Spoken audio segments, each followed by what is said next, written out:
Story 1. I suspected my wife was cheating, searched her laundry and confirmed it. Now I'm planning my revenge. I'm not the type of person who wants to see everything fall apart and burn. When I noticed something was wrong with my wife, I didn't hesitate to talk to her about it. I asked her why she had stopped talking to me, hugging me, and being close to me. I even asked her why she seemed uncomfortable with my touch. It wasn't easy to get her to open up at first, but eventually she did, and what I heard broke my heart. She said she didn't feel like I was enough for her, that she had to do everything herself and couldn't rely on me. She felt like she had to make all the decisions and handle everything, including the kids. She even said that maybe she would be better off alone. Hearing all of this was a shock, but I didn't want to fight with her. I love her so much that I accepted what she said and told her I understood her pain. I promised her I would work on my behavior so she wouldn't have to stress about it. I just want to make things right because she means the world to me. But it's tough. You know, despite all that I do, I still have my own thoughts that keep me awake at night. That's actually why I ended up seeking support from this group, because the accusations my wife is making against me just aren't true, at least not from my perspective. I genuinely believe I'm a good husband who meets the norm. I work around 8 or 9 hours from home, and when I'm finished, I dedicate myself to taking care of my boys. I play with them, feed them, take the older one to swim lessons, and tuck them in at bedtime. I'll even wake up in the middle of the night if they need me. And it's not just about the kids. I also handle household chores, the dishes, groceries, and some cleaning, although my wife thinks I'm not efficient enough at it, so she prefers to take over. I also take care of the car and other responsibilities related to our new house. I do all of this to make her life easier because I know how challenging it can be with 2 little boys. But the thing is, I'm not always the type of person who's constantly proactive. You know, there are those people who can't sit on the couch for 5 minutes without thinking about what to do next, what needs fixing, what business to start, what chores are left to do. My father-in-law is like that, but I'm not. I have my own unique way of doing things, and I believe that's okay too. At the end of the day, when the kids are finally asleep, work is checked off, and the house is in order, I look forward to unwinding with a movie or some video games. I've never been the entrepreneurial type who wants to start my own business. I thrive when I'm given tasks to excel at in my field. There's nothing to be ashamed of. Plenty of people are like me. I'm not chasing some flashy career or dreaming of swimming in money. I'm just an ordinary guy. But things have been different lately. I've noticed my wife having issues with my approach, even though we've had 9 years of blissful marriage. It all came to a head in December, and since then, I've been pushing myself to go against my natural personality. I've been doing extra groceries, fixing up things around the house, barely taking a moment to rest in the evenings. I thought she'd appreciate it, but her attitude towards me remained unchanged. So, I mustered up the courage to confront her, my emotions running high. I looked her straight in the eye and asked her point blank, "Do you even want to save our marriage?" Her response hit me like a ton of bricks. I don't know. I couldn't believe it. Was she that clueless or just indifferent? I gritted my teeth and pushed on, asking her if she was willing to go to marriage counseling. And once again, she had the audacity to reply with that same infuriating answer, "I don't know." I couldn't take it anymore. I snapped at her, telling her that this was not the time for indecision. Our kids could end up with divorced parents if we didn't act fast, and her lack of commitment was unacceptable. She finally agreed to go to therapy after much prodding, but true to form, she showed no interest in taking any initiative.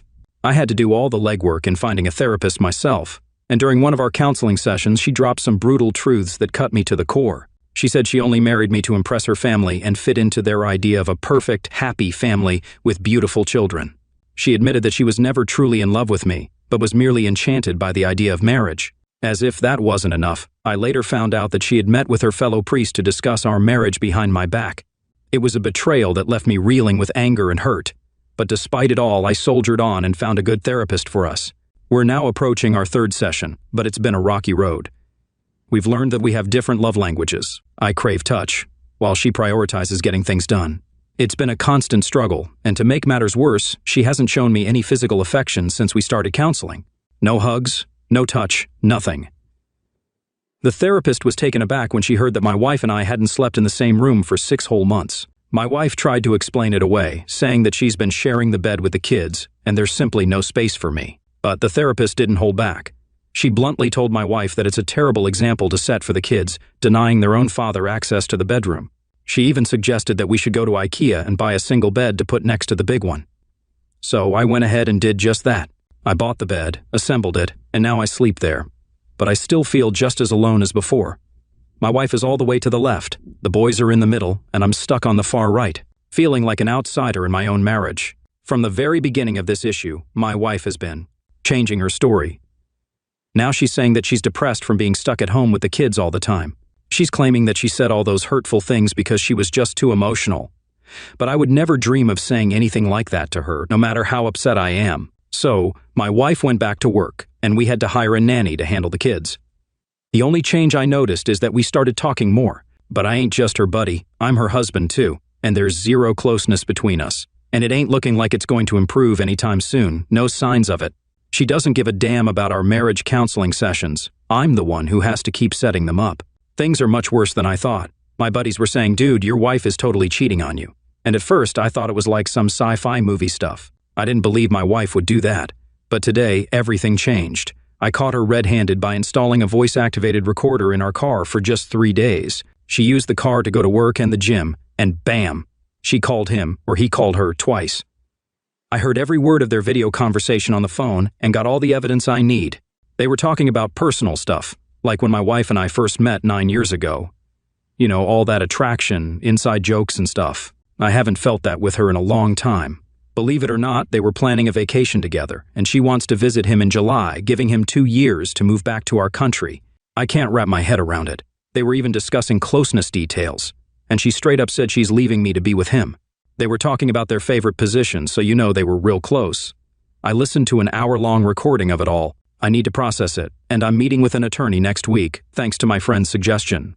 I wouldn't have bought that voice recording device if it wasn't for him. Someone might call me an asshole for placing it in the car, but I don't care. I don't feel guilty. I can't stop thinking about my kids and what she's done. They've been up to something since last September, and it took me 2 months to notice changes in her behavior. Next week, I'll be taking care of my old father in another city for the entire week, so she'll use my home office. She'll probably be talking to him in my office. Should I place the recorder there for the next week, or do I have enough evidence already? Out of the blue, my wife tried calling her ex-boyfriend 4 times in a row at 10 p.m. I found out through an app that saved our numbers, showing all incoming and outgoing calls. Why would my wife, who never mentioned her ex before, suddenly be calling him persistently? It drove me insane, so I checked her iMessages on her laptop. After calling him 4 times, she sent him a message saying, "I'm not giving up until you actually answer and communicate with me in a respectful and civilized manner." I couldn't believe my eyes. I confronted her, and she denied it until I showed her the evidence. She admitted to trying to reach her ex, but her story was convoluted. I'm uncertain about how to process this. It all happened when she started distancing herself from me. Her perspective is that it's not strange or negative for her to have kept it from me. It doesn't hold much significance to her. Any contact with an ex is a red flag for me, and it's unacceptable. Is she being unfaithful? Our closeness has been lacking for the past 6 months, which is exactly when these calls took place. Who is her AP affair partner after all? I now have concrete evidence that our issues aren't due to the reason she's been telling everyone. The thing is, she doesn't know that I know. None of her family or friends are aware either. They all think we're just going through a temporary rough patch. She comes from a Catholic family with 3 sisters, attends church every Sunday, and we live in a small town with a population of 17,000. We recently built a house that's still unfinished. I discovered that she's planning to have me leave so that she can have time alone. Within 2 years, her AP will move to our small town to live with her in our house along with our 2 young boys. She's hoping people will understand, claiming she needs a father figure for her kids. Interestingly, the AP is actually her first boyfriend, and they were together for 7 years before she married me. We've been together for 9 years. Although he lives abroad, he frequently visits our country. I won't let myself be manipulated that way. I've hired a lawyer and will be meeting with them soon. I have recordings that could potentially damage her reputation. My cheating wife didn't see my next move coming. I talked to my lawyer and got some eye-opening advice. Going all out and trying to ruin her life during the divorce wouldn't be the wisest move. We have kids, and I'll be co-parenting with her for the next 15-16 years, so I need to be mindful of that. Plus, I respect her family and don't want to involve them in the divorce proceedings as witnesses. Additionally, I don't have a chance of winning custody since the kids need to be with their mother in the small town an hour away from me in the capital city. I wouldn't even be allowed to sell our house because the kids need a decent place to live, and we don't have another option. The place they're staying at now is owned by her dad, so it's just a temporary arrangement. It sucks, but that's the reality in the Czech Republic, Europe. After our conversation, the lawyer sent her the divorce papers, set to be delivered right after Easter in the Czech Republic. Yesterday, I had a day off, so I took care of my 1-year-old son while she worked in the capital city about an hour away. Meanwhile, my brother helped me pack up my belongings from the apartment and load them into his car. To add to the chaos, the postman delivered the divorce papers were an invitation to mediation so we could divide everything amicably. According to the papers, she's in a relationship with this guy, mentioning his first and last name, and that's apparently the reason for the divorce. But at least the evidence I have will be useful for child support and such. It'll be leverage in my favor. When she walked into the house, I confronted her, told her I knew everything, and insisted she contact my lawyer. Then I handed her the divorce papers and left to visit her parents. Naturally, she asked how I knew and denied everything. Her parents were shocked, but they believed me. I recorded the entire conversation. Following my lawyer's advice, I asked if they thought I was a good husband and father, and they approved, so she can't use them as witnesses against me in court. They understood the gravity of what she had done and how it devastated our lives. I thanked them for their understanding and headed to the capital city. Meanwhile, I reached out to a friend who helped spread the news to her circle of friends. Guess what? 2 hours later, my brother-in-law called, saying she confessed to cheating with the AP but conveniently forgot to mention any closeness with him. Classic. He filled me in on how everyone's on my side and how she destroyed our once perfect family. He then suggested everything could be saved because he cheated on his wife too and now they're living happily. Hilarious, right? Like that's going to make me feel better. Then, to add to the circus, her father called, blaming her and saying the AP will never set foot in his house again. He cut off financial support from my soon-to-be ex-wife. Tried calling the AP, but the guy didn't pick up. In a grand finale of absurdity, he thinks it can all be saved. But hold on, there's more. Her sister sends me a text saying she's fully on my side, yet she believes the situation can be salvaged. It's good they're supporting me, but are they all delusional? It's ridiculous, as if this mess could be magically fixed. It's infuriating. I really don't think our relationship can be saved, and I'm quite certain about it. I worry others might think I lack concrete evidence for leaving her. They aren't aware of the specifics of the evidence I have.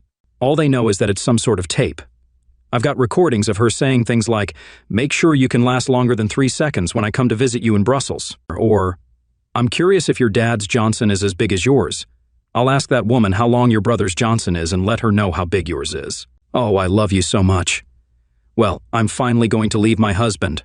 About time. Record yourself and send me a video. I want to see what I'm missing. Just showing you a glimpse of what your sad life without me will look like. Giving you a generous 2 years to figure out how to move back here." Crazy, right? So, guess who's calling back now? Yep, my ex, just like all my friends predicted. After her family gave her an earful, she's been texting me, confessing she had no clue what she was doing, saying, "Life would be unbearable without me. I'm so sorry for everything I've done. I'm waiting with the kids for your grand comeback, blah blah blah." So, my lawyer finally laid out the divorce terms, and now we're waiting for her lawyer's response. But in the meantime, my mother-in-law flooded my phone with texts complete with Christian links about forgiveness, convinced my wife's been possessed by some evil spirit. If that wasn't enough drama, her sister jumped on the blame train, telling me I'm the one ruining the marriage. According to her, it's all my fault for being selfish. But wait for it, now my wife's teary and apologetic, wishing she could turn back time. Suddenly, I'm the selfish villain destroying the marriage by divorcing her. Yep, it's all on me now. I felt guilty for a moment today, like it's all my fault. They really know how to sway me. But you know what? It's tough, but I'm not changing my mind. The divorce is happening no matter what. In the Czech Republic, kids as young as ours are expected to stay with their mother in case of a divorce. Since she lives an hour away in a small town and the kids have their kindergarten and nursery there, a 50-50th split isn't feasible. I'll be an every other weekend dad with some additional access whenever I want. It's sad and painful, but it is what it is. I've been thinking about this unusual idea of suggesting some terms to reconcile with her. I don't love her anymore, but I'd do it for the kids because I care about them a lot. It wouldn't be a marriage, more like a partnership with separate finances. She'd need to move from her hometown to the capital city where I live. Also, I'd insist on having GPS in her car even when she's older and can't drive. I'd check her phone daily, and in return, I'd get to go on dates with other girls for 7 months. I might even cheat during the relationship and not tell her. If she finds out, whatever. No marriage anyway. I don't really care. It's just an idea, nothing serious, and I probably won't go through with it. I'm just desperate to silence the family accusing me of abandoning the kids. What do you think? Crazy, right? But I don't have any other bright ideas now. Currently, I'm crashing at my parents' place, sleeping on the living room couch. The dining table has become my makeshift office and entertainment center, and my clothes are scattered on chairs. I work from home for about 8 hours a day, then pitch in with chores for my elderly parents, who are 90 and 82 years old. I handle groceries and drive them to doctor appointments. Besides that, I try to hit the gym or catch a movie to distract myself from negative thoughts. I see my kids every weekend. My ex drops them off, and I drive them back. Just to clear things up, I did a paternity test confirming the boys are mine. The divorce term situation is messy now, and it's tough to predict how it'll play out. I'm crashing at my parents' place, and as a dad of 2 and a grown adult, I have no other place to go. So, I'm asking for a decent amount of money from my wife. She's agreed to take over the mortgage for the house, but is offering only a third of the money I'm asking for. She justifies it by saying that's my contribution to building the house. It's messy. I didn't cause this situation, but I need a place to live. Getting 1/3 of what I asked for won't cut it for buying a flat. The back and forth with our lawyers continues. She wants to keep the house, but she might be forced to sell it, which is what she should have done from the beginning. It'll be tough for her to manage the mortgage payments and pay me. We'll see how it pans out. For child support, she's asking for more than reasonable, and we need to agree on that. On top of that, she insists I should be the one picking up the kids from the small town and driving them back at the end of the weekend. It's a lot of fuel and time on my part. In my opinion, it should be the other way around. She should be dropping them off, and I should drive them back. So you can see that she's the one responsible for all of this, but at the same time, she's ready to argue about the divorce terms. It's frustrating. My wife tried to convince me that she's remorseful and regrets what she's done. She told me she ended things with her affair partner, saw an exorcist, confessed to the affair details, and left it to God's hands. I laughed and told her I don't care about her priest. She should confess to me. I gave her a chance to come clean and asked her how many times she had been close with him. She denied it. Then, I brought up the party she had with her work friends back in November and asked her why she rented an Airbnb for the night instead of staying at one of her friends' places. She went numb and couldn't find any words except for asking me why I keep torturing myself with it. I explained that if she truly felt remorseful, she wouldn't keep lying. 2 months after I left her, it was clear she wasn't being honest. I explained to her that for me, closeness over video chat is just as significant, and I'm aware that she had it with him. She couldn't even keep track of how many times she had done it with the AP. Then I confronted her, asking her how she envisions us getting back together.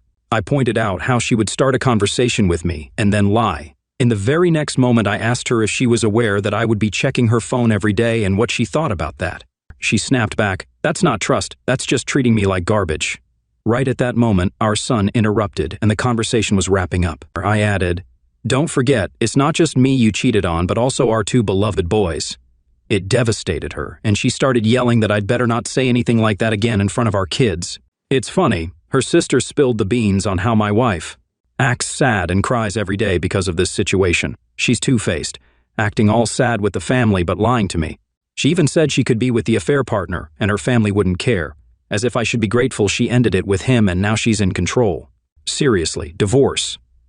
After some lawyer discussions, we've agreed, and the divorce will be done soon. She gets the unfinished house, and the mortgage is all on her now.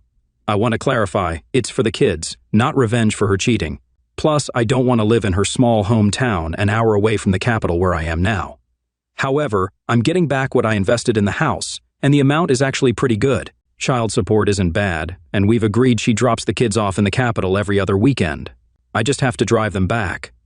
But honestly, seeing my kids only on weekends hurts so much. I can barely handle it. I can't bear the thought of my 1- and 3-year-old boys growing up without a father because of their mother. I wish I could have them with me, but Czech law doesn't allow it.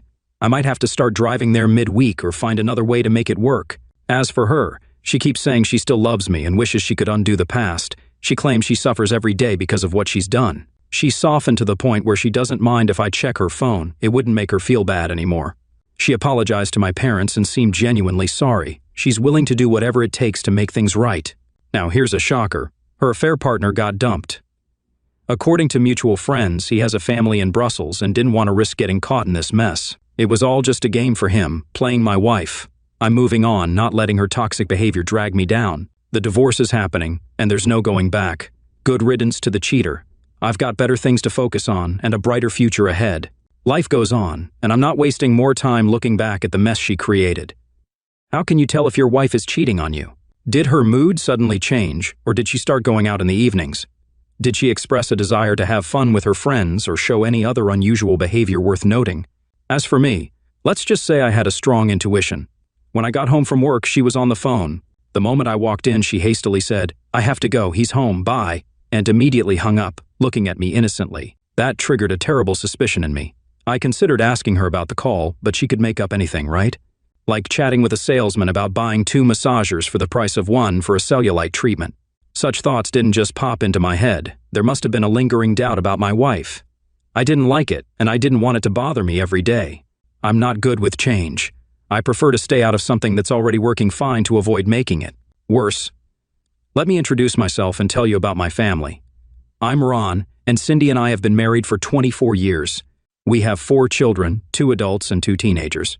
We're not wealthy, but we make enough to live comfortably. Thankfully, we have no debts. Cindy and I own a cozy house with a paid-off mortgage. Our cars aren't new, but we don't have monthly payments. We might have a few small credit card debts, but that's about it. Overall, we are a typical American family trying to live within our means. On weekdays, we work, eat, and take care of our home. The younger kids go to school, and on weekends, we occasionally go out together. Cindy and I try to keep up with our kids' interests, whether it's sports, art classes, scouting, or any other activity. Sometimes, we even have family dinners around a common table, a rarity in these times. Our bedroom life is probably like most middle-aged couples. We make love once every 2 weeks or so. I might wish it were more frequent, but it takes 2 to tango. Lately, Cindy hasn't been enthusiastic about that kind of closeness. That was a pun. Because of my so-called supernatural intuition, I fear I have to be vigilant for any strange signs from her. It's like I don't trust her without any apparent reason. I'm hoping this nagging feeling in my stomach is just normal indigestion and not a sign of what I suspect. My main problem is that I'm not a detective or an expert. I'm just an average middle-aged man unfamiliar with hidden cameras, phone tapping, computer hacking, and other spy techniques you might have heard about. Moreover, I'm not wealthy enough to hire a private investigator to follow my wife, especially when I don't know where to look or what to look for. Cindy manages our finances, so I have no idea about her payments. If I start going through paperwork, she'll notice and want to know why I'm buried in bills. What am I supposed to tell her? "Honey, I've got a suspicious feeling in my stomach. Are you growing horns for me?" "Yeah." And she'll probably say, "Honey, I bet you'd rather go for a break than deal with that." A bit of family background. Our marriage appears quite ordinary, as it should be at our stage in life. I met Cindy in our early 20s. We dated for about a year and then we got married. Every 2 years she had a baby. When we reached 4 children, honestly, I got tired of babies popping out like moles in a slot machine, so I had a vasectomy after her last birth. One night, everyone in our house, 2 teenagers, my wife and I, had dinner together. The kids talked about their school day, and Cindy shared details about her part-time job at the library. After our 2 youngest started college, Cindy got bored being home alone, so she got a part-time job at the local library. Her schedule was irregular, making me wonder if the library was a place I should check out. But how was I supposed to do that? Taking a day off work to watch who goes in and out of the library isn't practical. Forget the library, I had a better idea. I could catch her at her women's card club tonight and start my private investigation. After she left, to do that, I'd have to discreetly follow her in my trusty old pickup truck. I can't afford a rental car like the husbands in stories about cheating wives. Anyway, Cindy left for the card club, and a few minutes later, I quietly slipped out. I knew where she was going since she told me and left a phone number. Unfortunately, I lost her car, so I drove to Marge's house, where the poker tournament was supposed to happen. Arriving there, I saw Cindy's car among others in front of Marge's house. I waited, scanned the street, and got out of my pickup, parked a couple of houses away. I crept to a window and peeked inside, seeing 4 women at each of the 2 card tables, chatting, smoking, and occasionally bursting into laughter. Just cards, money, and 8 women having a good time. No debauchery. I was ready to intervene and put an end to what I assumed was wild behavior, but my investigation hit a snag. As I backed up to my truck, I stepped in dog poop. "Great," I muttered, waddling sideways like a drunken crab with greased shoes toward the truck. Darn dogs and their owners who let them roam freely after feeding them, leaving the rest of us to deal with unexpected landmines. I had to spend about 10 minutes cleaning dog poop off my shoes before I could hop back into my truck. The stench lingered, so I rolled down all the windows, sped up, and made sure not to obstruct the inspector or risk a ticket for the foul-smelling environmental trail behind me. Despite the disastrous first attempt, I didn't give up. My gut feeling, like a reliable compass, insisted that betrayal was looming. Once home, shedding my soiled clothes, I headed to the laundry basket to inspect my wife's undergarments. Luckily, she hadn't done laundry this week. I checked her closet for revealing dresses and inappropriate clothes, then went through every drawer in her dresser. Nothing suspicious. Absolutely nothing. In the office file cabinet, I found a binder of invoices, flipping through the bills until they blurred in front of my eyes like lotto balls. I found nothing unusual except for the hole in the bagel. Honestly, Cindy was a pro at hiding evidence of infidelity. She was impressive. Next, I accessed her computer using the password she had told me long ago, which was also printed out and hanging next to the computer. I scrolled through all of Cindy's emails, realizing it was a bit silly since we shared the same account. If there was anything fishy, I would have noticed it long ago. Not surprisingly, I couldn't find a thing. Another dead end. I've been searching for 3 hours, and I've got nothing against Cindy. When I read cheating stories online, there's always some evidence, secret phone records, motel bills, unexplained spending, and more. They hire super sneaky private investigators, install clever phone tapping devices, and catch cheating spouses red-handed. Yet where is all this stuff in my case? If I can't find a thing, my Cindy must be a master at covering her tracks and playing a double game. As I gave up and started cleaning my mess, Cindy walked in through the front door. Kneeling by the laundry basket, I held her dirty underwear. We both froze, her eyes widening like cat saucers. Cindy suggested it was time for a talk, accusing me of following her to Marge's. She described seeing my face behind the open window jamb and hearing grunting in the darkness, questioning if I had stepped in some dog poop. She even mentioned the location where Marge's dog did its dirty deeds. In response, I dismissed the idea of Marge having a dog, likening it to King Kong. I sat there with a silly smile, dirty clothes in hand, feeling trapped. My face and neck grew hot, my throat went dry, and I lost the gift of English speech. I recapped recent events, expressing disbelief at finding Cindy sniffing me dirty laundry and questioning if she didn't trust me. I mumbled about whether she truly believed I was cheating on her, stammering in my defense. Cindy suggested we talk and led me to the living room. Tossing the laundry in the hamper, I got up and followed her, landing on the couch. Cindy sat down next to me, folding her hands in her lap and looking at me intently. Shrewdly, she asked if I was reading erotic stories again on my lunch break at work, to which I nodded embarrassingly. She inquired if the stories were about cheating wives, and I admitted they were. Cindy pressed further, asking if I thought of her when reading those stories. I mumbled in response, averting my gaze, admitting that I did think of her. I justified my actions by explaining that I followed her to Marge's because, upon returning home from work, I found her on the phone, hastily saying, "I got to go," and hanging up. I went on the offensive, challenging her to explain her behavior. Cindy looked at me with raised eyebrows and a broad smile, shaking her head. She expressed uncertainty about whether to be mad at me or just hug me. Grinning, she mentioned not knowing who she should direct her feelings toward. In response, I frowned and stared back, asking about the person she was talking to when I walked in, urging her not to lie to me. She casually shrugged, disclosing that she was talking to my mother. Apparently, my mother called her almost every day, and Cindy seemed amused by my big investigation triggered by a call from my mom. She remarked on how she felt stupid for forgetting about my mom, highlighting that my mom was yet another phone-happy individual. Cindy tilted her head, smiled slightly at my guilty conscience, and then moved closer, placing her hands on top of mine and squeezing them lightly. Cindy inquired if I had ever found her behavior suspicious or distrustful, to which I admitted that it was just a gut feeling. She continued to smile and affectionately called me a miracle, expressing love despite my quirks. She wrapped her hands around my cheeks, declaring me her favorite man and reassuring me of her love. She acknowledged the need to improve our closeness and suggested addressing it immediately. With those words, she took my hand and led me into the bedroom, locked the door, dimmed the lights, and began undressing me. She asked if I felt better now, with sly demons bouncing in her eyes. In response, I expressed my love and admiration but questioned the warning signals from my gut. Cindy responded with laughter, holding her stomach and wiping away tears. She retrieved a blister of pills from the medicine cabinet and tossed it on the bed, seemingly finding humor in the situation. As I popped the pills and froze, my wife suggested that I take 2 pills for indigestion. She listened to the rumbling response of my stomach and gave me a stern look, urging me to stop sniffing her dirty underwear. She found it disgusting and agreed with herself, acknowledging that when Cindy is right, she's right. Story 2. Husband found out wife cheated. Their 3 kids had different dads, and got revenge on anniversary. Oh man, let me tell you about my marriage. My wife, Hilly, and I have been together for almost 20 years now, can you believe it? Our anniversary is coming up real soon, on December 10th, and let me tell you, I wouldn't change a thing about our life together. Sure, we've had our share of fights, but the making up, oh, it was always so worth it. That's just how we rolled. Now, there was this one rough patch early on, like in our 2nd year together, but other than that, it's been smooth sailing. We tied the knot young, me at 20 and Hilly at just 18. We had known each other since we were kids, living right around the corner from each other.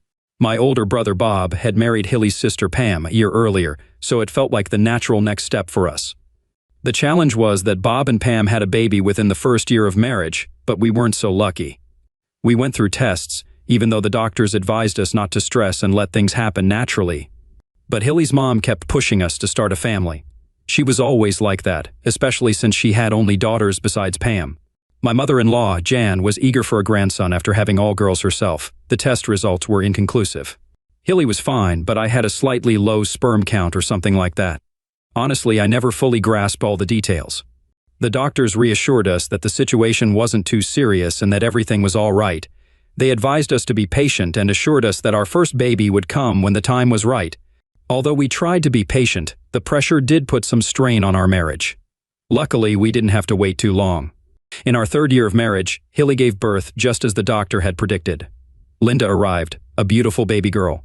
It eased our worries about whether we could have children, and from then on, everything settled down, and our marriage became even stronger. We were more relaxed about it all. Soon after, Hilly became pregnant again, and finally, Tom was born, a son. The whole family was ecstatic. This doesn't mean we loved our daughters any less, but having a son felt extra special for us. I was the first to have a son, and I proudly told my big brother about it. He just smiled and told me to give him time. Well, he got his chance, and sure enough, the following year they had their first son too. 8 months later, we welcomed another son, Mike. It was like buses, you wait for ages, and then several come at once. With 2 brothers and 2 sisters, we lived like one big happy family. Even when Hilly's other sisters got married, they became part of our close-knit family too. It was wonderful for the children, and we always had someone to watch them when we needed. From what I could tell, the other couples were just as happy as Hilly and me, enjoying the simple joys of married life, surrounded by loving family. We faced a few challenges, like when Bob had his work accident, and I felt like I was right there with him as they transfused my blood into him. He recovered, and I was fine too. We often joked in a brotherly way that we were now truly blood brothers. As our 20th anniversary approached, we wondered how to celebrate it. Bob and Pam had celebrated theirs the year before, and we all had such a great time that we decided to do something similar. We booked a private room at the local hotel for a big gathering of family and friends. But then there was Linda, a beautiful 17-year-old girl, a younger and perhaps even prettier version of her mother. She had shiny dark brown hair and big green eyes that always caught your attention. She had a similar figure too, slim, with nice legs and other features that maybe a father shouldn't think about too much. She naturally had a string of boyfriends, and the house always seemed to have one of them around, but she was level-headed, so we just rolled with it. Tom, I always thought, took after me a bit, solidly built, and it suited him. He loved rugby just like Bob and I did at his age, and at almost 16, he was already a regular player at fly half for his school's first team. Then there was young Mike, the youngest. Maybe he was going through a rough patch, not being as good at sports as Tom or as popular as Linda. Poor Mike wasn't having the best time, nothing serious, you know. He was very smart, probably even smarter than the other two, and did really well in school. Just acting like a typical, totally incomprehensible teenager that day. Maybe I should have been more understanding. Maybe I should have overlooked the mess he'd left on the dining table. Maybe I should have just cleaned it up for him. But did I? No. "You're not going out until you've cleaned up that mess, Mike," I told him firmly. "I'll do it later," he replied, sulking. "You'll do it now, Mike," I said firmly. "Why are you always singling me out?" he shouted back, losing his cool. "I'm not," I replied sharply. "You're part of this family, and you'll follow our rules like everyone else." "Who's going to force me?" Mike nearly cried, really losing his temper. "I will," I retorted, starting to lose my patience. "I'm your father, and you'll do as I say." "My father, huh?" he yelled back. "You sure about that?" I froze in shock, my next word still stuck in my throat, stunned by what he said. "Sorry, Dad," Mike quickly interjected, his face pained. "Sorry, Dad, I didn't mean to say that. I'll clean it up right away." With that, he looked away from me and quickly tidied up the table, gathering the books and other items he had left there. Within minutes, everything was cleared, and he hurried out of the room without saying another word, leaving me lost in my thoughts, wondering if my world was about to crumble. The problem, of course, was that Mike had always been so different from the other two, more studious, more serious, but less outgoing than his older siblings. I often wondered why he was so different and had even discussed it with Hilly, but she just shrugged and told me I was imagining things. Was I? Had I been? What made Mike say that? If he had just yelled it in anger and walked away, I would have been upset, but that would have been it. But he was so quick to apologize and take back his words. Why? What did he know that I didn't? Oh no, I didn't want to entertain the thoughts racing through my troubled mind at that moment. My initial impulse was to go find Hilly and demand answers, but what good would that do? What would I say? I couldn't just accuse her of cheating on me. If she had, she'd deny it, and if she hadn't, how would she ever forgive me for doubting her? Besides, it had been 16 years or more ago, but did that even matter? Was it still happening? My stomach churned, and I felt nauseous, and I still didn't know if I had reason to worry. Oh God, what a terrible day it was. Blood types, that's it, I thought. Without hesitation, I went to our study and found the kids' medical records. Linda, Tom, and Mike, all O positive, which, from donating blood to my brother, I knew was the same as mine. I felt a sense of relief until it dawned on me that blood types didn't tell the whole story. If Mike had a different type, that would be one thing. But them all having the same group could just be a coincidence and didn't confirm that he was truly my son. Oh dear, what should I do? DNA. I couldn't believe I was considering such an extreme measure over one angry comment from my son. I was overreacting. But when Mike avoided eye contact during dinner that evening and left the table without a word, my concern grew. What's wrong with Mike? Hilly asked, noticing his odd behavior too. No clue, I replied, shrugging. Do you guys know? They shook their heads, seemingly oblivious. Has he been upset about anything? I prodded, but they shook their heads again. Once the kids left the table, I mustered the courage to ask my wife, Mike seems so different from the other two, Hilly, I began. Any thoughts on why? Let's not dwell on that, Davy, she replied, getting up to clear the dishes. He's just a bit deeper than the others. End of story. Was she avoiding the topic deliberately, or was she genuinely unconcerned? I couldn't tell. Why not consider DNA testing? 20 minutes later, I was researching it online. An hour later, my head was swimming with information, but I wasn't much closer to an answer. It wasn't until Monday morning that I finally found a lab that could do the test. It took me nearly an hour, and my secretary could have probably done it much quicker. But how do you explain to your secretary why you need a lab test? Exactly, that's why I did it myself. The lab could do it, no problem, but it was expensive, especially if I wanted the results back quickly. But I had to know before I risked ruining my marriage. When I explained I needed to know before risking my marriage, they suggested I send samples from all 3 kids to cross-check, along with one of my own. Ever tried getting a hair from your grown-up kids? Not easy, I'll tell you. And with Mike avoiding me whenever possible, it was the hardest of all. But I managed it, sent them off, and waited. Now all I could do was wait to find out if Mike was really my son. Over the next week, Mike seemed to calm down, probably relieved I hadn't brought up his outburst. We almost reached a point where I felt I could gently talk to him about it, but I thought it best to wait for the results. Now that I had gone down this path, my wife, of course, continued to be her usual loving self, and nothing else changed in our daily routine. It may not have been the most passionate lovemaking we had during those days, but I didn't turn her down. Doubts were gnawing at me inside, and even though I tried my best to hide it from Hilly, I couldn't engage in intimacy with her without wondering if someone else had been involved over our 20 years of marriage. One evening, we had dinner with my brother and his wife, and when he and I had a moment alone, I almost confessed my worries to him. We were so alike in almost every aspect, so if someone else fathered Mike, then logically, it couldn't have been him. Why was I even entertaining such thoughts? Was I already so paranoid? But something held me back. I didn't need to burden him with my uncertainties, and deep down, I believed he would support me if the results turned out unfavorable. I remained composed. I stayed silent. I kept so quiet that Hilly asked me a couple of times if everything was all right. I reassured her, saying I had a few things on my mind. She looked concerned briefly but didn't push further. The results arrived. I had them sent to my office just in case Hilly got there before me and opened the letter. With trembling hands, I read it, trying to grasp its meaning. Would this piece of paper mark the end of my marriage? After reading it, it seemed that Mike's results matched mine, and I felt a sense of relief. Even though I didn't fully understand it, medical terms are like gibberish to me. The report was filled with terms like good match and close match, so it appeared that my worries were unfounded. What a relief. Tears welled up in my eyes as I thanked my lucky stars that I hadn't shared my fears with Hilly. I decided to make it up to her that evening, perhaps by taking her out to dinner.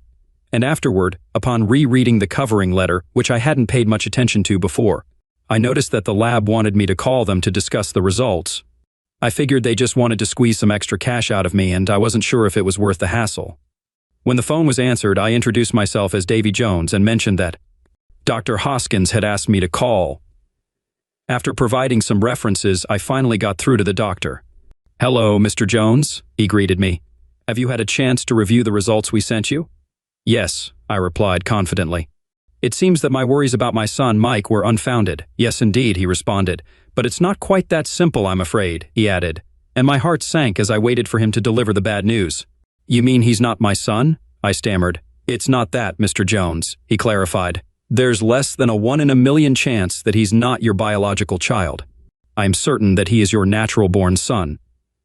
"So Mike is my real son?" I sighed in relief. "Yes, he is, Mr. Jones." "Then what's the problem?" I asked, feeling uncertain. What else could be wrong? I was starting to worry because I had heard that DNA testing could also reveal genetic diseases. "It's the other 2 samples you sent in," the doctor said heavily. "What about the samples from your son's brother and sister?" I asked, feeling a surge of panic. "Is there something wrong with one of them?" "Well, it seems that they are only half-siblings to your youngest son, Mr. Jones," the doctor explained. "Half-siblings?" I stuttered in shock. "What does that mean, doctor? What's a half-sibling?" "It means, Mr. Jones," he continued, "that it's highly unlikely that you are their biological father." The phone slipped from my grip, and the next thing I knew, I was surrounded by my concerned co-workers as I struggled to regain consciousness. "Give him some air," someone called out as I slowly came to, gasping for breath. "Are you okay, Davy?" another voice asked, and I nodded weakly, attempting to stand. They helped me back into my chair, chatting among themselves about the workload and the office temperature. It all seemed so trivial compared to the bombshell I had just received. Thankfully, someone arranged for me to be driven home and urged me to take the rest of the day off. Grateful to find the house empty upon my arrival, with Hilly at work and the kids at school, I knew what I had to do next. I dreaded making the call, but I knew I had to do it. With trembling fingers, I dialed the laboratory's number again, and soon I was speaking with the doctor once more, apologizing for the abrupt ending of our previous conversation. "No worries, Mr. Jones," he reassured me. "Our postal service can be tricky to navigate at times." I assured him that I understood, and he patiently reviewed the test results with me once more. "Mike is definitely your son," he confirmed. "But Linda and Tom are unlikely to be your biological children." "But the results showed good or close matches," I pleaded. "Could there be a mistake? If we had only 1 sample, we might request another for verification," he explained. "But with 2 samples, the likelihood is nearly certain. While Linda and Tom are full siblings, it's improbable that you're their father." "But you said the matches were close," I insisted, clinging to a glimmer of hope. "What does that mean? Do you have a twin or a brother, Mr. Jones?" the doctor cautiously inquired. "Or perhaps another relative?" "My brother," I exclaimed, a surge of excitement coursing through me. "What does my brother have to do with this situation?" "You'll have to come to your own conclusions, Mr. Jones," the doctor's voice droned on, but I wasn't really listening anymore. My world had suddenly shattered into pieces. What should I do now? End my marriage? Sever my lifelong bond with my brother? You can't choose your family, after all. Should I just pretend I didn't know anything, keep living a lie? I couldn't bear it. And what about Mike? He knew something was wrong, but he had the wrong idea. From now on, I'd see my son in a different way, but I couldn't love Linda and Tom any less. They were my kids, no matter whose genes they carried, and no piece of paper could change that. But what about Hilly? That was the real question. What about that witch and my jerk of a brother too? And Pam, my sister-in-law, how would they react to the news? How would the rest of the family handle it? So many questions were swirling in my head. Oh God, this was all so complicated, and I didn't feel ready to deal with it. I vaguely remember stepping out of the front door and starting to walk down the street, but the next thing I knew, I was waking up in the hospital with bandages all over my arms. I had stumbled in front of a car while completely wasted, but I didn't remember any of that at the time. "Davy, are you all right?" I turned to see who had asked, but it hurt like crazy. Then I recognized the voice and realized it was my ex-wife speaking to me. "Not really, not yet anyway," I replied. She was still my wife. I didn't say much, couldn't find the right words. What was I supposed to say? "Hey honey, just found out 2 of our kids aren't mine, and you've been messing around with my brother. How was your day? What's for dinner?" Yeah, that didn't sound quite right, did it? Anyway, it turned out my injuries weren't too serious, and they sent me home the next day. I couldn't do much for myself, so I relied on Hilly to take care of me. It gave me time to think, time to plan, but honestly, it felt like a waste of time because I still didn't know what to do. The main concern now was Mike and the other 2 kids. Whatever decision I made had to be in their best interest, even if it meant sacrificing my own. Hilly's needs came last from then on. All I knew was our 20th anniversary was coming up, and the room was booked for our big dinner. I had to figure things out by then. Within about a week, I was more or less back to normal, at least physically.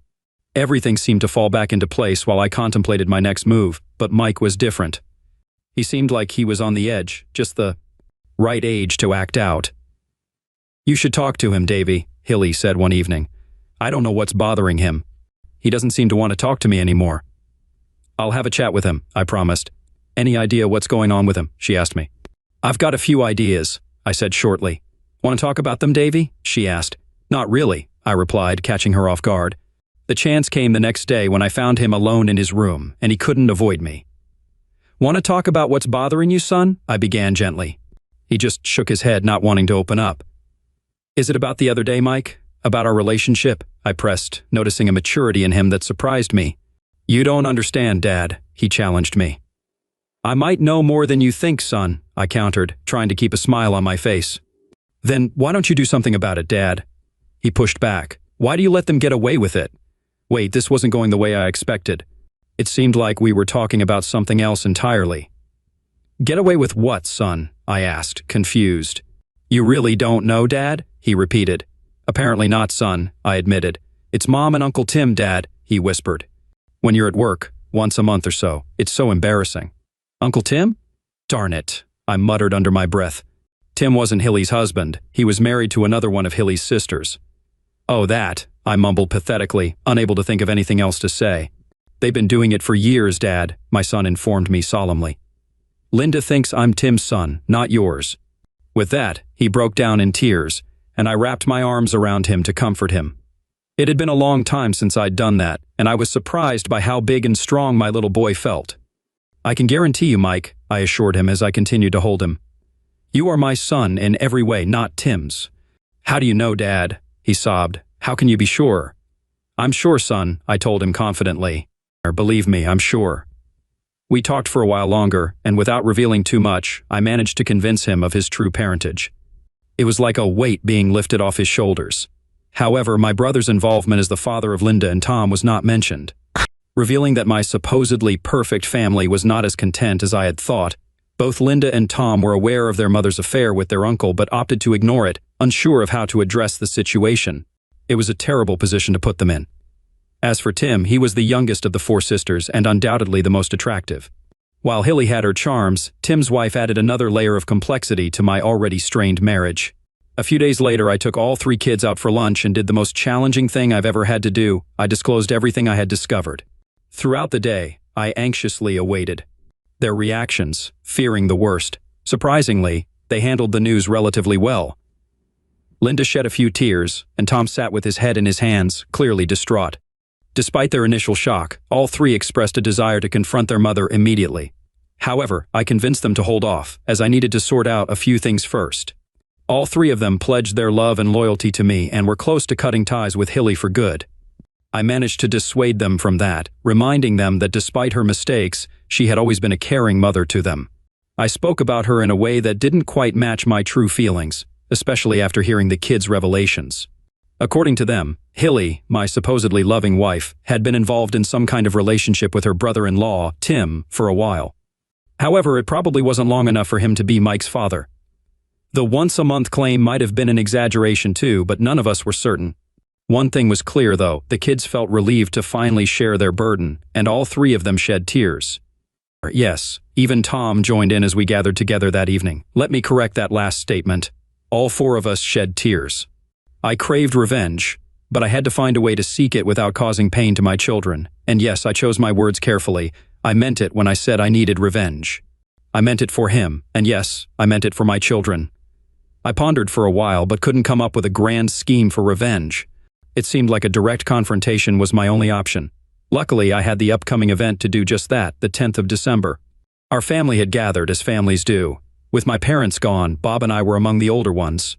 That night, 39 of us sat down for the celebratory dinner, mainly Hilly's side of the family, along with some of our mutual friends. They said the meal was good, but for me, it might as well have been cardboard and dishwater. Then came the speeches. Here we go, I thought. Was it the end, or perhaps just the beginning? I was sweating buckets and trying to calm my nerves with deep breaths.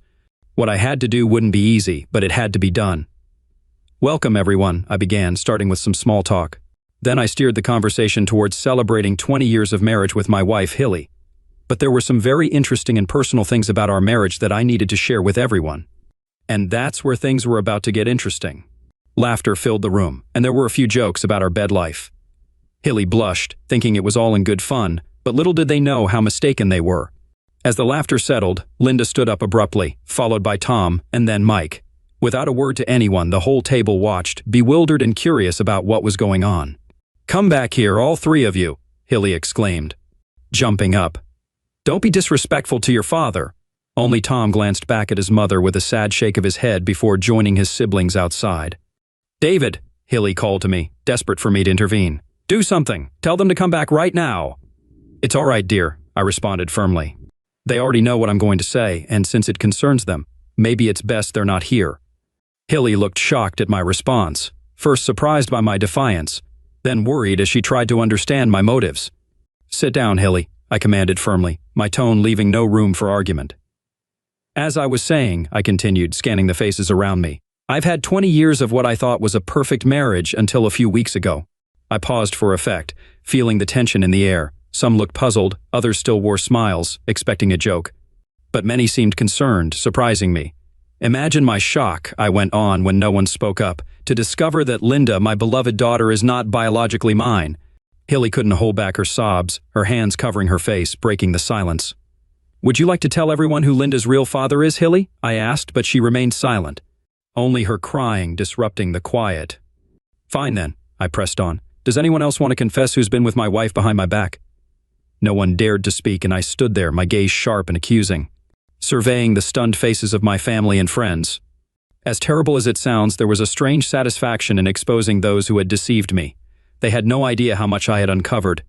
I couldn't resist giving my brother Bob a stern look, and he visibly squirmed under my gaze, knowing he had been caught. "No one's going to confess?" I challenged them. "Do I have to reveal the truth then?" To my surprise, Bob's wife Pam stood up abruptly. "It's not what you think, Davy," she exclaimed, distressed. "It wasn't an affair. We just had love a few times to help Hilly get pregnant." The whole family had been eager for a boy, especially my mother, and it seemed doubtful that I could father a child. If someone had dropped a feather at that moment, it would have knocked me over. Pam knew. She knew about her husband, my brother, fathering my daughter. Looking around the table, I saw it divided into two camps. Some were shocked, while others seemed unsurprised. Friends who were unaware and family members who mostly seemed to be in the loop.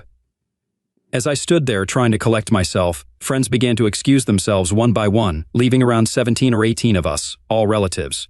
"Why don't you go play over there?" suggested Julie, another of Hilly's sisters, and gradually the younger children were sent off. The teenagers were encouraged to leave too, but it seemed like they were glued to the scene, not willing to miss the drama. "Well, you all seem to know what's going on, don't you?" I exclaimed, looking around.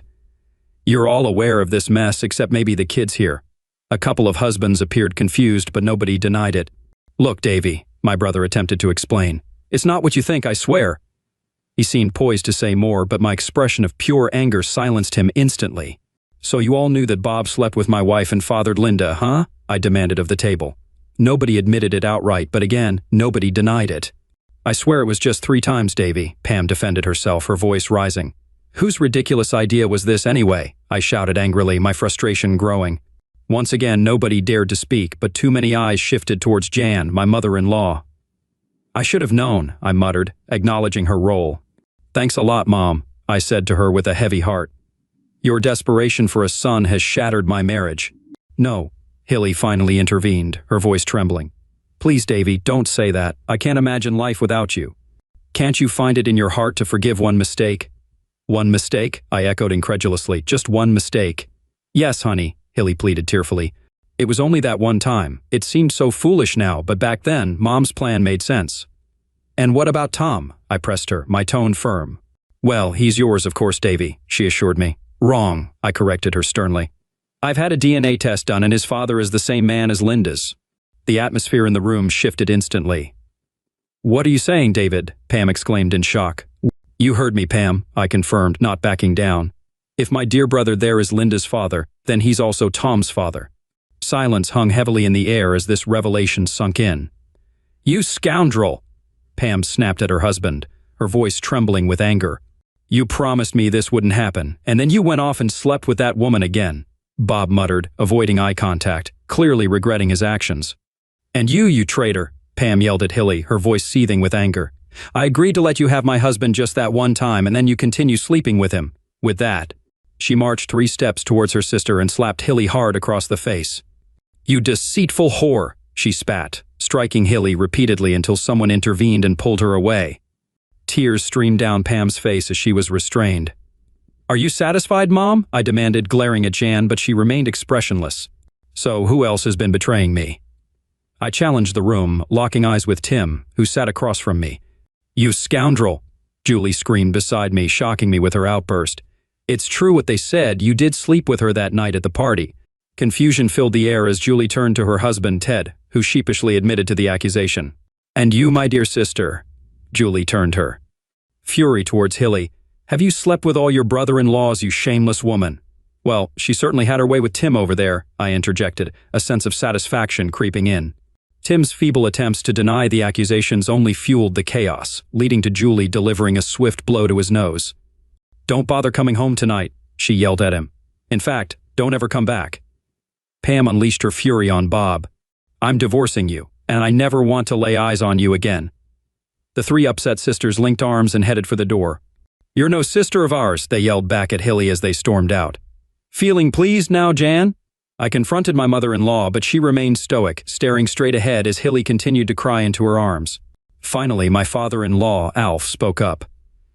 I'm sorry, Davy, Alf began, his voice heavy with regret. If only I had known, he trailed off, unable to find the right words. But he was the only one who made any attempt at an apology. Then Brother Bob approached me, his hands outstretched, a look of profound shame on his face. David, he stammered. David, what can I say? Nothing, you scoundrel, I retorted, my words lacking real force. I swung at him, catching him on the chin with little strength behind it. Yet the timing was perfect, and he stumbled backward, tripping over a chair and landing sprawled on the floor, making no effort to rise.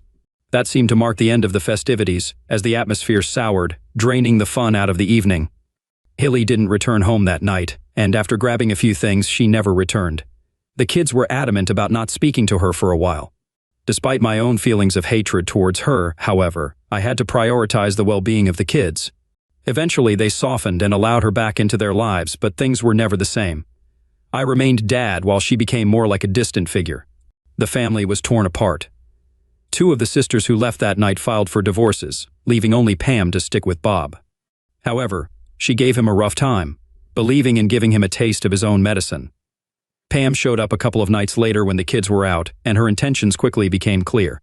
Whether it was revenge or a way to get back at me, I never found out, but I certainly got my payback. There was no love or tenderness. We just engaged in a physical frenzy for hours. It felt strange, like being intimate with my wife, but different. Afterward, she thanked me and left. It was only months later that I discovered she had been doing the same with Bob's friends, one by one. Would their marriage survive this? I didn't have a clue, and honestly, it wasn't my concern.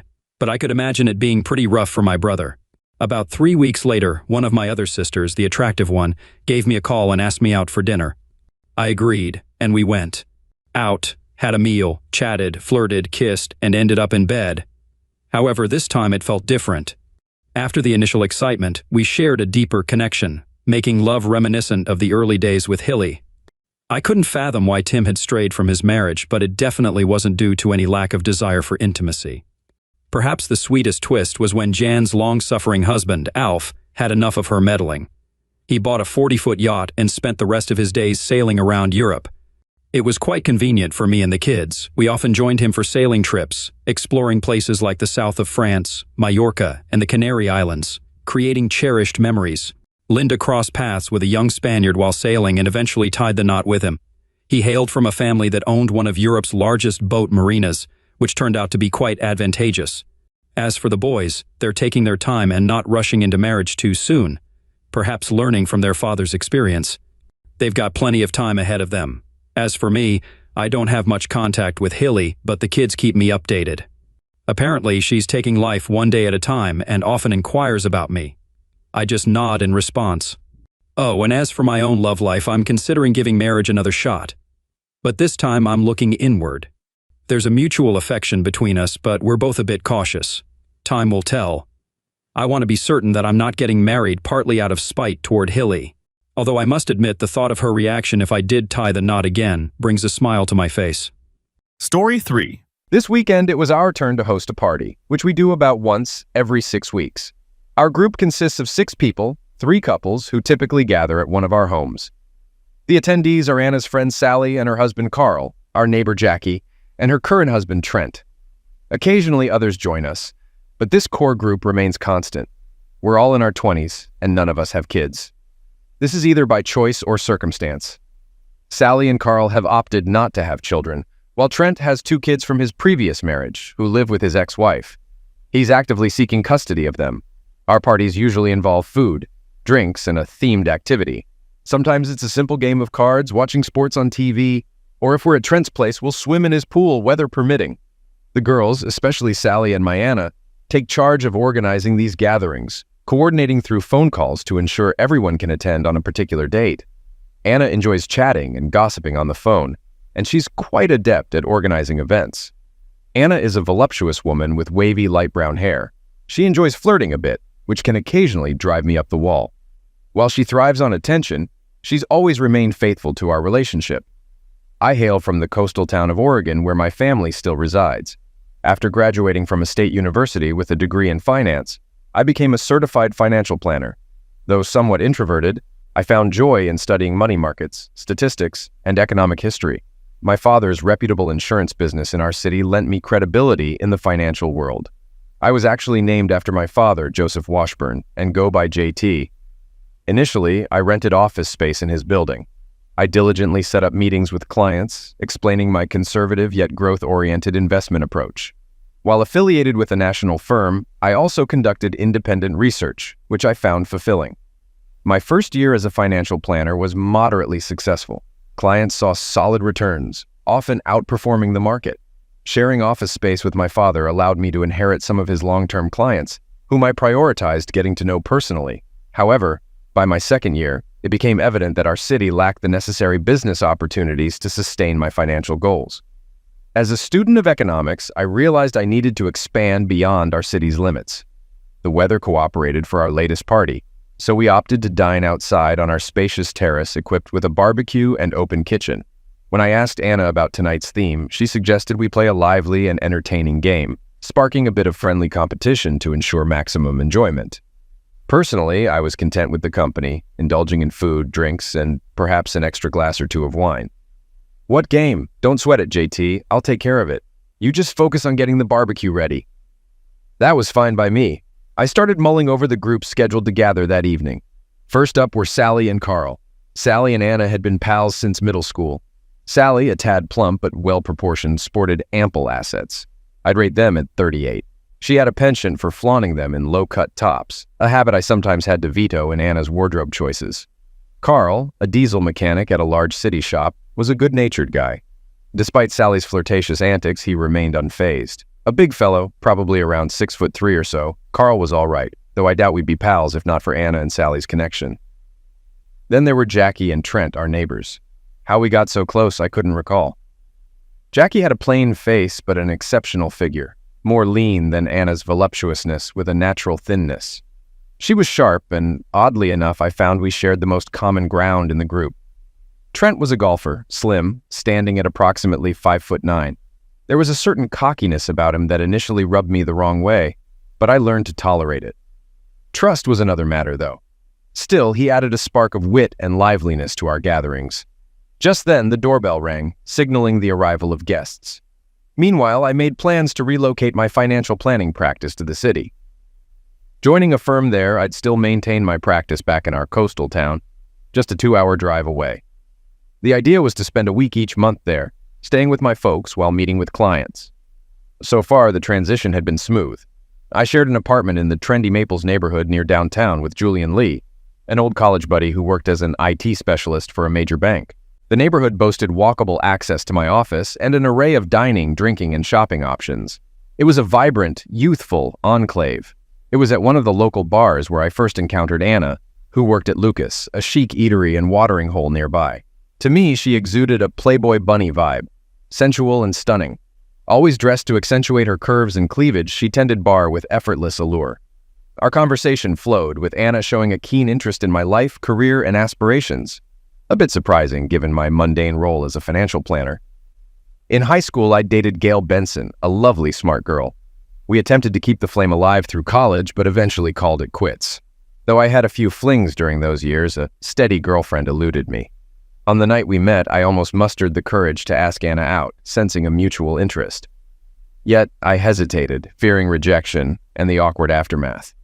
"Man, she's smoking," Julian remarked. "You into her? You ought to ask her out." "You think so? Better act fast before someone beats you to it."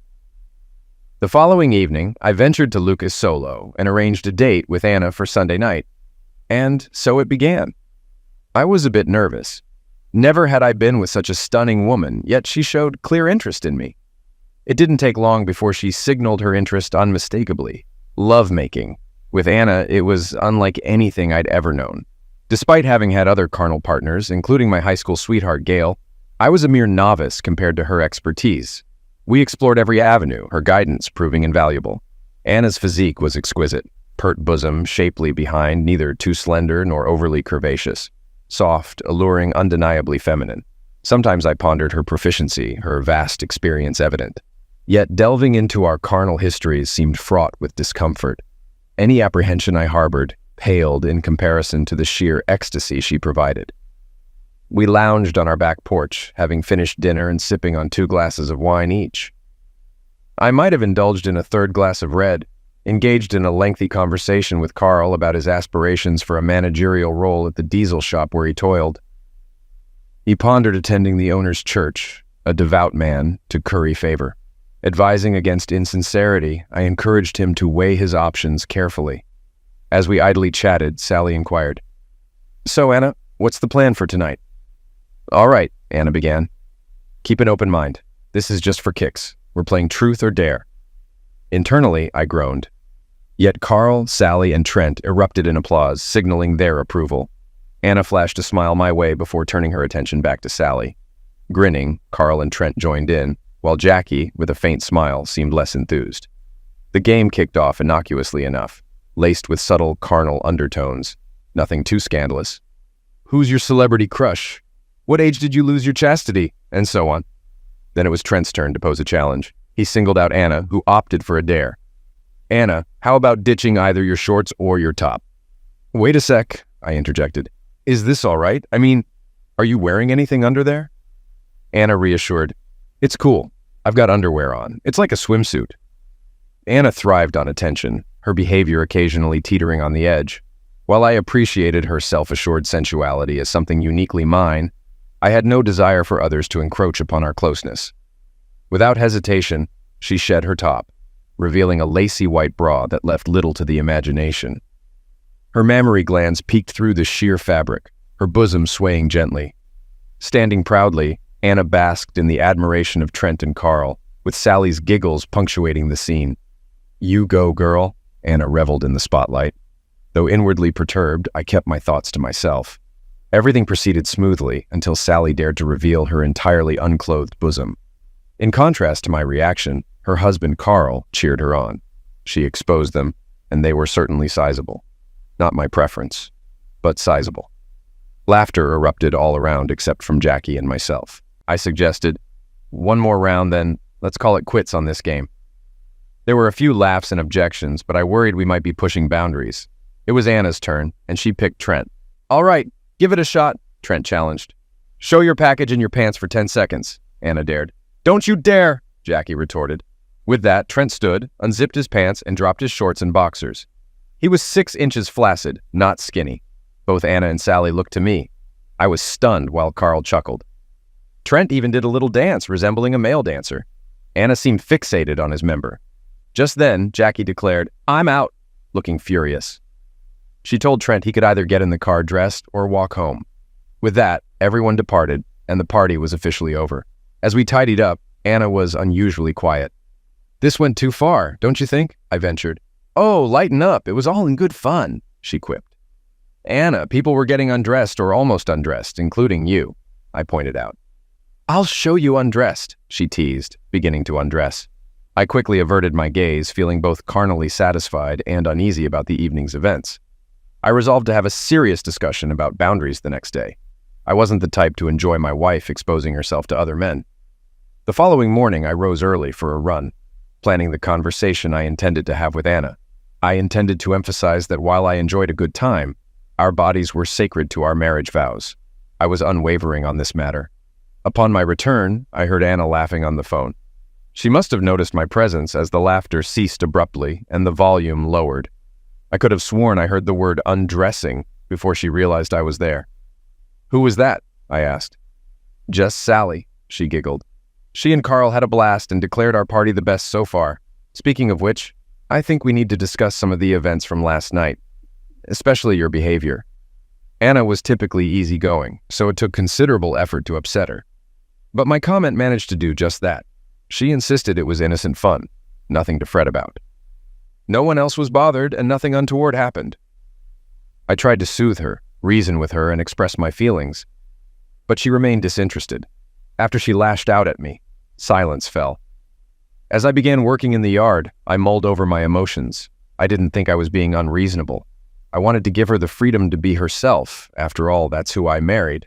I appreciated her love of freedom, but when it came to closeness, I believed it should be exclusively ours, including the sight of her body.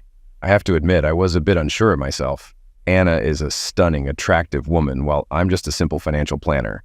I know I look good and stay in shape, but I'm aware she attracts attention from all kinds of guys. I have no real reason to doubt her fidelity. But there were a few incidents before we got married that raised my concerns. We'd been dating for almost 3 months then, and were engaged almost throughout. I felt a strong connection with Anna.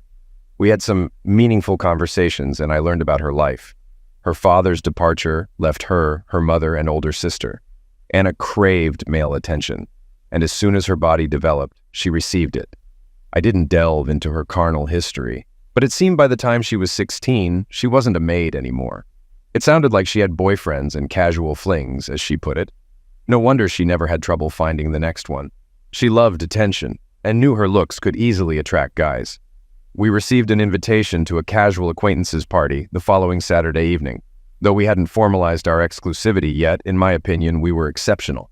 She professed her love for me, and to me, love and exclusivity went hand in hand. It was December, and the party was slightly more upscale than usual. When I saw what Anna was wearing, my eyes nearly popped out of my head. It was a red dress that barely covered her chest. "You like my dress?" she teased. "Anna, you look great, but wow, that's quite revealing," I remarked. "You know, I might have clients there, and well, that's a bit much." Anna doesn't get angry often, but when she does, it's usually about her appearance. This time was no different. She got upset, accusing me of thinking she looked trashy and assuming she'd embarrass me. It took some time, but eventually I apologized. Despite the chilly weather, we went to the party and she wore the dress. The house was grand, perched on the hills, adorned with beautiful decorations, and overflowing with food and drink. Among the guests were some of my colleagues, acquaintances from college, and fellow members of the sports club I belonged to. There was a guy at the party I remembered from college, McAllister, a charming yet conceited fellow with an insincere smile and slicked back black hair. He sauntered around with a mischievous grin and a glass of champagne. Then he caught sight of Anna. Anna garnered considerable attention, primarily from men, much of it fixated on her cleavage. Despite this, she was attentive to me, and suddenly I found myself becoming popular among colleagues and casual acquaintances. At one point, I stepped away to grab a drink, and upon returning, I found McAllister engrossed in conversation with Anna, seemingly oblivious to my presence. She reveled in the attention, particularly from this charming fellow who hung on her every word. I managed to pull her away, but as parties tend to progress, people inevitably drift apart, and Anna and I found ourselves separated. Engaging in discussions with some colleagues, I gained valuable insights into business ideas. However, I soon realized it had been over an hour since I last saw Anna. I discreetly scanned the living room, kitchen, and adjacent family room, but she was nowhere to be found. McAllister was also absent. Stepping out into the brisk winter air where a group of people were smoking, I searched for Anna to no avail. As I headed back inside, her laughter reached me from the street. Peering out, I spotted Anna and McAllister strolling down the sidewalk, seemingly enjoying each other's company. "Hey, honey, Jim was just showing me his new BMW," Anna exclaimed upon seeing me, with McAllister chiming in with a joke about the car. Observing Anna, she appeared slightly disheveled, but nothing seemed out of the ordinary. Concealing my inner turmoil with a forced smile, I announced I was leaving and offered her a ride home. "Of course, I'll come with you," she replied, puzzled by my sudden departure. Just then, McAllister clapped me on the back, expressing pleasure at seeing me again and extending his hand. Though not a bodybuilder, I possess a firm grip from sports. Fueled by anger towards Anna and indignation at McAllister's audacity, I grasped his arm tightly, rendering him speechless with pain. "Honey, you've hurt him! Jim!" Anna exclaimed, alarmed. "I'm sorry, it's my fault," I apologized tersely, heading towards my car without looking back. As I buckled up, Anna caught up with me. This marked our first major argument. Typically, I adored her. She was stunning, and our closeness was unparalleled.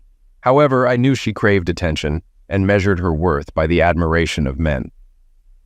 Currently, our relationship hasn't been formalized, but to me, a consistent carnal partnership with frequent emotional exchanges symbolizes mature communication. Yet we've never explicitly discussed it. Dropping her off, I declined her invitation to stay over, citing the events of the night as my reason. "Nothing happened with Jim. We were just having fun," she assured me. "Well, that's enough excitement for me tonight. See you later," I responded, driving off. She reached out through calls and messages, but I chose to disregard them. Life carried on as I delved into my work for the week. The following week, I opted to depart on Saturday morning instead of my usual Sunday evening routine. Excitedly, I phoned my mom, who was thrilled at the prospect of my weekend visit. Back in my hometown, I had a fulfilling week with productive client meetings that furthered my success in both my coastal and city businesses.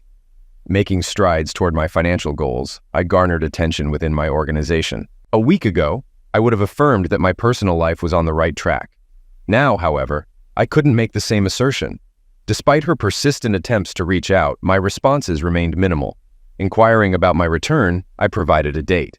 On Friday evening, just before reaching my house, the doorbell interrupted my thoughts. Opening the door, I was met by Anna, clad in a raincoat bearing a wrapped gift. "This is for you," she declared, handing me the package. Inside was an old-fashioned skeleton key. "You have the key to my heart," she declared. I gazed at her with conflicting emotions. With that, she unveiled herself, resembling a figure from my teenage fantasies. Any resolve I held crumbled in a wave of desire. I questioned her about the events at the party with McAllister. "I know I shouldn't have gone out with Jim, but he was so sweet. So what happened?" she explained. "Nothing. He tried to flirt a bit, but I've handled guys like that since I was 15. We conversed, and I admitted my feelings of jealousy. I expressed that if she wasn't ready to commit, I would be disappointed but understanding. I'm not one to play games. I'm either in a serious relationship or not," I asserted. She assured me of her commitment and professed her love, initiating closeness that overwhelmed me. As I mentioned, Anna holds no grudges. The following week's Truth or Dare party proceeded as usual, with her embodying the same alluring and affectionate demeanor that drew me to her. I observed closely, noticing her increased attentiveness to me and decreased interaction with Sally, at least in my presence. One Saturday, while working in my yard, Trent passed by, an occurrence not out of the ordinary. He and Jackie lived nearby. We engaged in a lengthy conversation about lawns and gardening. Despite our limited rapport, our discussion delved into his personal struggles with custody battles and his deep affection for his children. This vulnerability softened my perception of him. Perhaps I misjudged Trent. He might be a decent guy after all. Out of the blue, he inquired about Anna's whereabouts. After a rather intense discussion about his family, he shifted gears and asked about Anna. I informed him she was out shopping, swiftly steering the conversation back to his custody issues. About 15 minutes later, Anna emerged in a skimpy bikini, darting behind a screen at the far end of the backyard to greet Trent. She adores sunbathing in minimalist attire. However, we have a prying retired neighbor named Henry Anderson. Anderson is a reliable fellow who watches over our house when we're away and keeps tabs on neighborhood activities. In short, he's trustworthy but a tad inquisitive. Since he's also my client, I erected the screen for privacy. Meanwhile, Trent made every effort to catch a glimpse of Anna. I escorted him to the gate, concluding our conversation. As he exited, he jokingly called out, "Need any help with the suntan lotion, Anna?" And that was it. This incident reminded me of another occurrence. Following the incident with McAllister, things improved significantly. In fact, everything was going splendidly. I occasionally reminisced about that event, but there was no need to dwell on it. Our relationship transitioned to a new phase afterward. I suppose I partly rationalized Anna's behavior by considering that we hadn't formalized our commitment to each other at the time, at least not publicly. Now, however, we were deeply committed. Anna was affectionate, caring, and incredibly enjoyable to be around. Did we engage in deep conversations like I had with previous girlfriends? Honestly, probably not. But we had a blast together, and carnally, she was up for anything. Plus, she was stunning. I felt proud to have her by my side in public. She began broaching gentle inquiries about our future and our long-term trajectory, prompting me to contemplate the same. To put it in perspective, I always envisioned myself driving a Camry, and suddenly, I found myself behind the wheel of a Porsche. It sparked an internal tug of war. Part of me questioned whether she was the ideal match for me. Was all this enjoyment just temporary? Yet the other part argued, "Are you out of your mind? Every man dreams of marrying a goddess. What's your hang-up?" Ultimately, the clinching argument was, if I were to end things with Anna, could any other woman physically or carnally compare to her? Thus far, no one has even come close in my life. Plus, I adored her bosom. They were simply spectacular. I proposed to her, and along with the ring, I surprised her with tickets to a Caribbean getaway. Anna was overjoyed. She adored the ring, and the trip was just a few weeks away. Anna phoned her mom in California to share the news, and she also had a lengthy chat with Sally. I reached out to my parents and informed them, and while they seemed pleased for me, there was a hint of hesitation. "Are you sure about this?" Dad questioned. "Absolutely. Any reason for doubt?" I countered. "Well, this is a significant step. Anna is a wonderful girl. I'm very happy for you," he responded. I expressed gratitude, but later pondered if there was a subtle reservation in his enthusiasm. The resort was spectacular. It boasted a swimming pool, numerous on-site bars and restaurants, and a private beach complete with sun loungers and umbrellas. Additionally, there was a beach sports hut offering kayak rentals, jet skis, and other water activities. Upon arrival, we changed into our swimsuits for a stroll along the beach. Anna had 3 types of bikinis: hot, snug, and micro. I teased that the micro was reserved for me. "We'll see," she giggled. We grabbed drinks from the beach bar and ambled along the beautiful crescent of white sand lining the crystal-clear blue water. Anna sported a hot bikini with a sheer white wrap that left little to the imagination. As men and women cast admiring glances her way, I felt proud to be by her side. Afterward, we enjoyed a casual dinner at the pool bar. Following 2 more potent rum drinks, we retired to our room. From our balcony, we watched the sunset, slightly intoxicated. She leaned against the railing, and I approached from behind, caressing her shoulders. My hands found their way to her exquisite bosom. She moaned with desire. The darkness provided minimal cover, but we didn't seem to mind. As she reached climax, I soon followed suit, and our performance was met with applause from somewhere in the vicinity. The resort staff were incredibly attentive, always ready to provide towels, offer directions, or check if we needed anything to eat or drink. Then there were the beach boys, young men in their early 20s who tended to the sun loungers on the beach. Likely reliant on tips, they catered mainly to women over 40 who enjoyed the attention of younger individuals. They fetched drinks, towels, adjusted chairs or umbrellas, and, upon request, applied sunscreen. Naturally, they were drawn to Anna in her skimpy bikinis, making her look incredibly alluring. One of the beach boys' crews was often seen lingering nearby. He possessed smooth, sun-kissed skin, a slim physique, and a bright smile with dazzling white teeth. One day, while strolling along the beach, I suggested to Anna that she might want to ride a jet ski. "You go ahead. I'm going to work on my tan," she replied. "I have an hour-long training session on a jet ski. Have fun and be careful." Riding the jet ski proved to be quite enjoyable, zooming across the ocean for just under an hour before returning to the beach. As I made my way back to the lounge chairs, I spotted Cruz looming over Anna. Upon approaching, I noticed him massaging her bare back. It definitely made contact with the sides of the bosom. "What's happening here?" Cruz promptly stood up. "Mr. JT, I don't want Miss Anna to get sunburned," he muttered. "She needs sunscreen on her back." "I can handle this myself, thank you," he added before hurrying away. "Anna, what's going on?"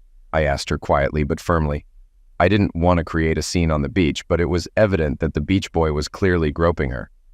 "What's happening? Your shirt is unbuttoned. There's barely a couple of inches of fabric covering your rear, and this guy had straightforward access to your body. That's the issue I'm addressing." "Did he touch your bosom?" "Oh, honey, relax. He might have grazed the sides a bit, but they are reserved for you." Hearing that actually aroused me. I suppose I brushed aside Cruz's overly flirtatious behavior and shifted my focus to wanting to have lovemaking with her as soon as possible. I proposed taking a nap knowing what I truly desired. I had to conceal my hardness with a towel as we made our way to our room. Eventually, the blissful moments had to come to an end, and we began discussing wedding plans. On the flight back home, Anna drifted off to sleep, and I reflected on what a fantastic trip it had been. However, the persistent thought of the Latino beach boy groping her bosom lingered in my mind. Once the weekend arrived and Trent came to stay with us, life resumed its normal course.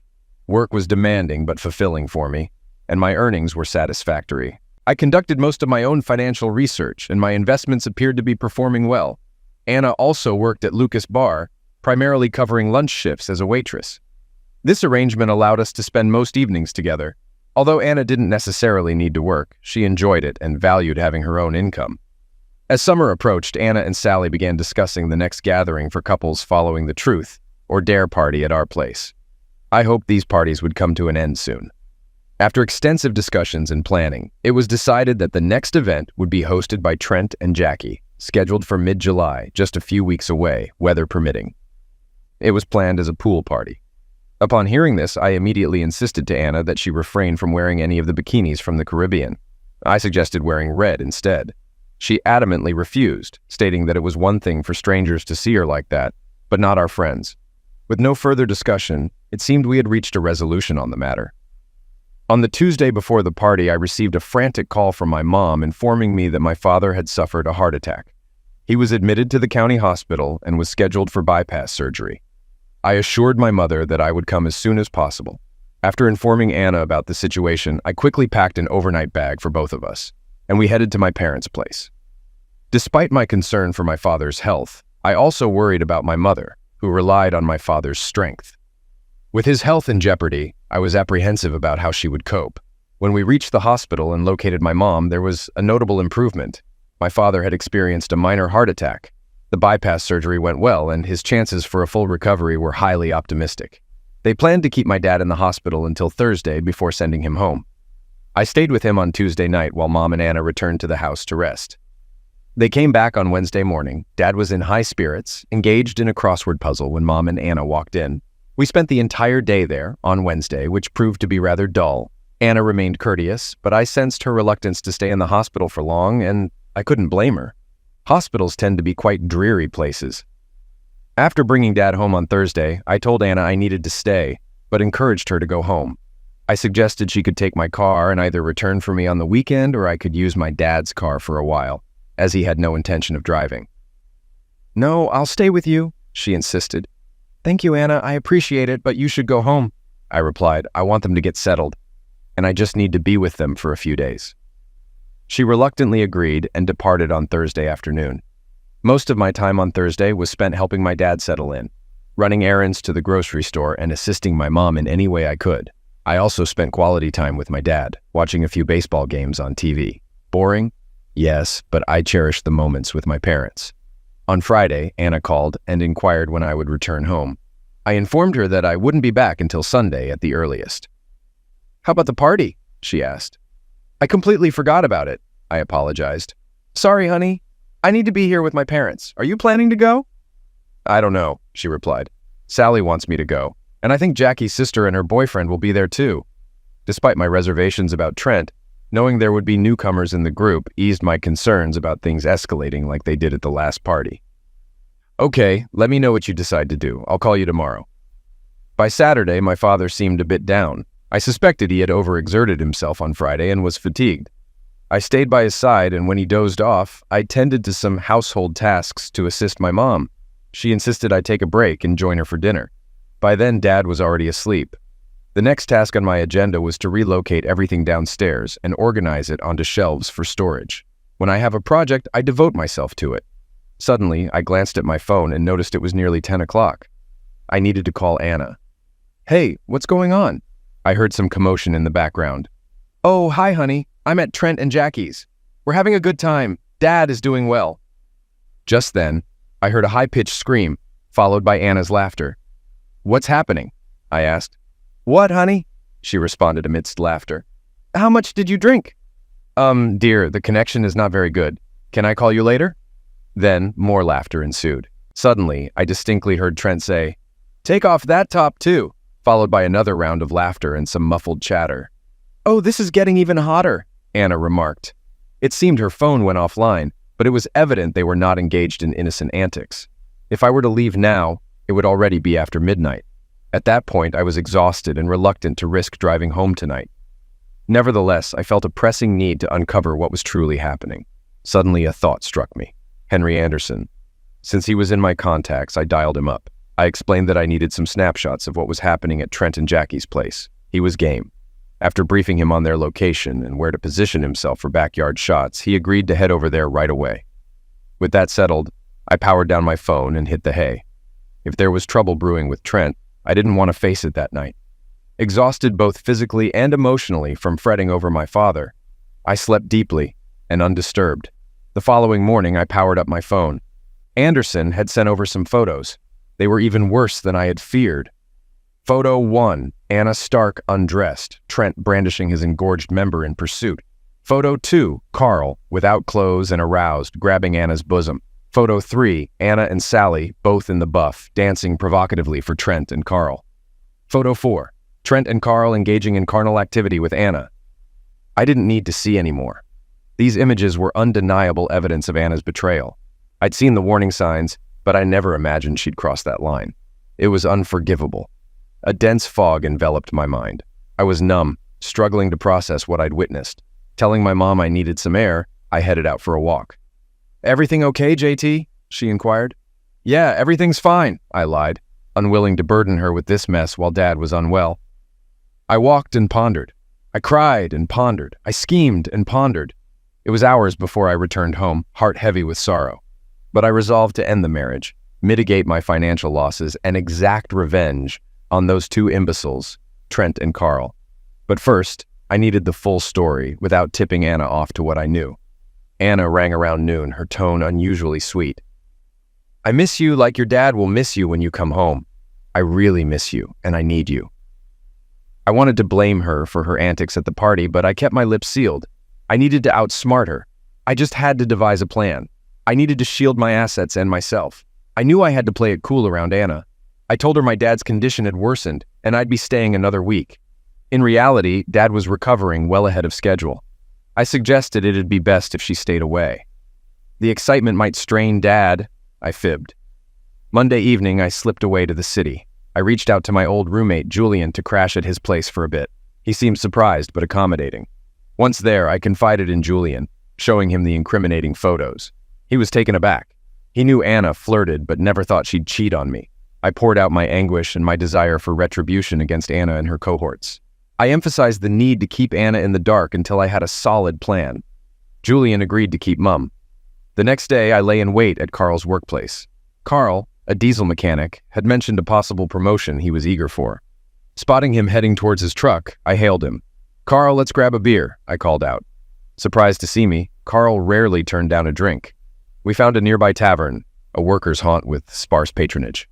Once our beers arrived, I inquired about Saturday night. "Just another run-of-the-mill party," Carl shrugged. "Is this the usual?" I showed him one of the photos. "Come on, man, what were we supposed to do? The girl stripped. It didn't mean anything."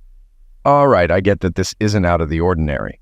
Oh, by the way, how do you reckon your boss would react to this nothing?" I knew his boss was devoutly religious, and Carl was angling for a promotion. He rose, and I followed suit. He made a threatening move, so I retaliated, landing a punch on Carl. It was like hitting a pillow. Perfect. He went down immediately, devoid of any fight. I've always noticed that when you stand up to a bully, they crumble into cowards.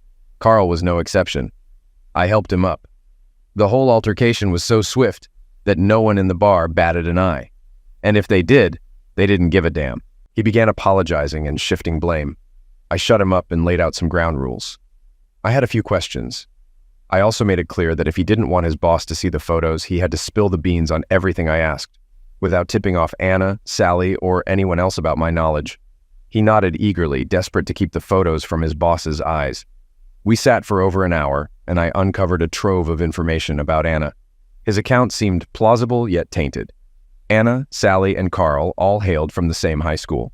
Their group represented a socioeconomic mix, spanning the affluent, the middle class, and the lower middle class. Anna and Sally belonged to the less privileged faction. As puberty hit, so did the realization of disparities in clothing, homes, and parental vehicles. Wealthier peers ridiculed them for their outdated attire and aging family vehicles. But for girls, their bodies served as a great equalizer. Anna's stunning looks garnered attention, while Sally, despite being slightly overweight, possessed ample bosoms. This earned them popularity. Carl was confident they both lost their pureness before turning 16. In high school, Sally disclosed a conversation she had with Anna. Anna expressed her desire for finer things: clothes, cars, and homes.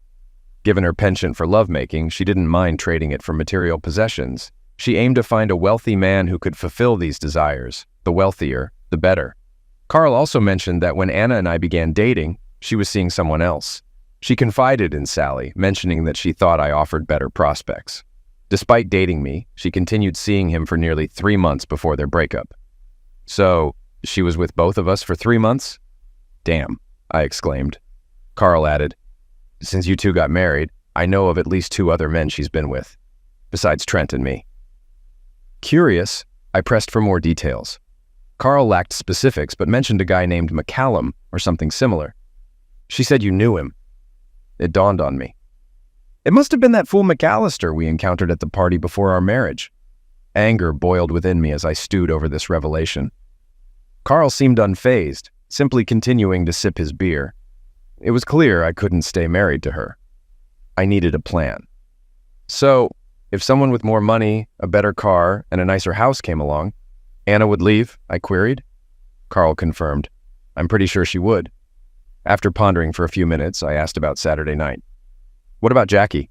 Was she part of this? I noticed Jackie's absence in the photos. Apparently, Jackie had to leave because her sister's boyfriend caused trouble. Jackie accompanied her sister home, leaving the party open to others. So, Jackie doesn't know what went down? I probed. No, and let's keep it that way, Carl responded. Don't you care that your partner sleeps with other men? I asked. Partner? We're not married. She just calls me her husband. We've been together for a while. But when I do get married, it won't be someone like Sally. She's great and all, and I do love her in a way. But she's not the one I'll marry. That's why we don't have kids. It was time to depart. My mind buzzed with thoughts. Here were the crucial details. Anna's promiscuity surpassed expectation. Her attachment to me stemmed primarily from financial stability, ready to abandon ship if a better offer emerged. Carl alone shared my secret, and for now, it would remain clandestine. Even someone as dense as Carl proved wiser in the ways of women than I. Returning to Julian, I spilled everything I learned from Carl. Amidst my sorrow, rage bubbled to the surface. Indeed, I felt humiliated. Who knows how many of them mocked me behind my back? They must face consequences, I fumed. Julian probed with questions before immersing himself in his laptop, headphones on. Sipping red wine, I stewed in escalating fury. Julian broke his concentration. She never dated John Paul, did she? He inquired. No, I confirmed. Haven't seen him since college. Why the query? Julian pressed. Can you lay hands on about $30,000? I asked. And also arranged to lease a BMW for 6 months if all pans out, he responded, a grin creeping onto his face. Finally, he revealed, I have a plan. It'll set me back $30,000 plus the BMW lease. Tomorrow, you'll head to Anna's, put on a stellar performance, then return here Thursday post-work. John Paul arrives the next day. I phoned Anna, assuring her of my imminent return that evening. I maintained a facade of normalcy, deflecting her concerns with worries about my father. Either my acting skills surpassed expectations, or, more likely, she paid little heed to me. Thursday evening found us at Julian's. After greetings, Julian outlined his scheme. John Paul will woo Anna, posing as a New York banker. He'll reluctantly unveil his wealth, captivating her with money and affection. With a play in his sights in 5 months, he must act swiftly. John Paul, 2 years Julian's junior, exuded charm with his long hair, slender frame, and winsome smile. She's sure to take a liking to him, Julian mused. I have to ask you something, buddy, John Paul turned to me. Do you mind if I sleep with her? I mean, she's your wife. I assured him I didn't mind.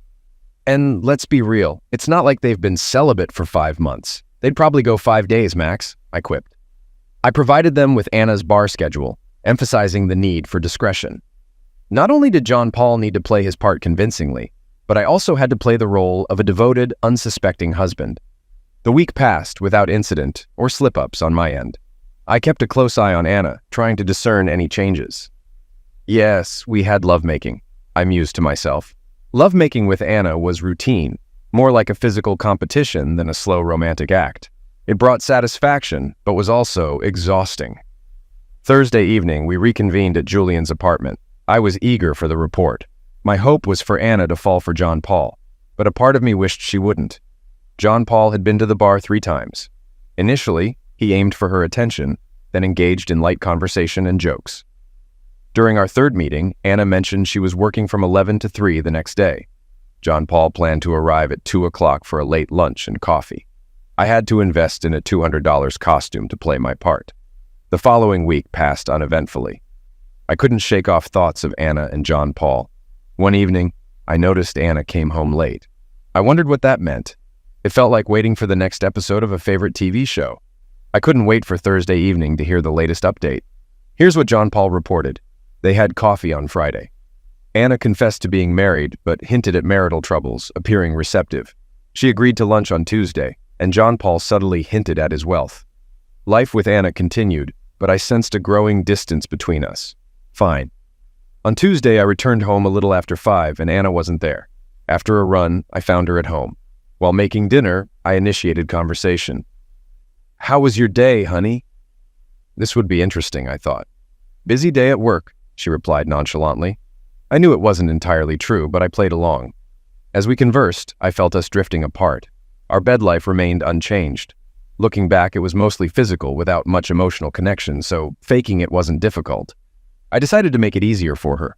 I mentioned my father needing help, planning to leave Friday afternoon. Anna made a feeble attempt to ask if she should come too. I reassured her it wasn't necessary. I'd lend a hand and stay the following week to see clients. On Thursday evening, I received an update that John Paul's advances had progressed. What started as a Tuesday lunch turned into a passionate encounter. Upon learning I'd be out of town, they arranged to meet on Friday evening. It felt like I was orchestrating their relationship behind the scenes, manipulating the outcome to my advantage. And it worked. As weeks passed, their bond deepened. Their closeness culminated in a weekend tryst while I visited my parents. Predictable. Meanwhile, our domestic relationship shifted. Anna grew distant, a change tinged with melancholy.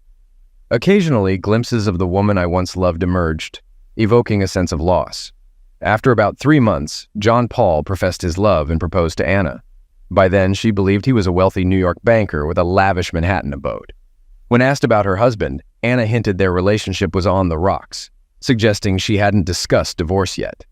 A few weeks later, Anna mentioned a spa trip to California with Sally. I knew John Paul had invited her to Sun Valley. "You'll love it," I encouraged. That night, I was rewarded with passionate lovemaking. I anticipated John Paul's proposal at an Idaho resort.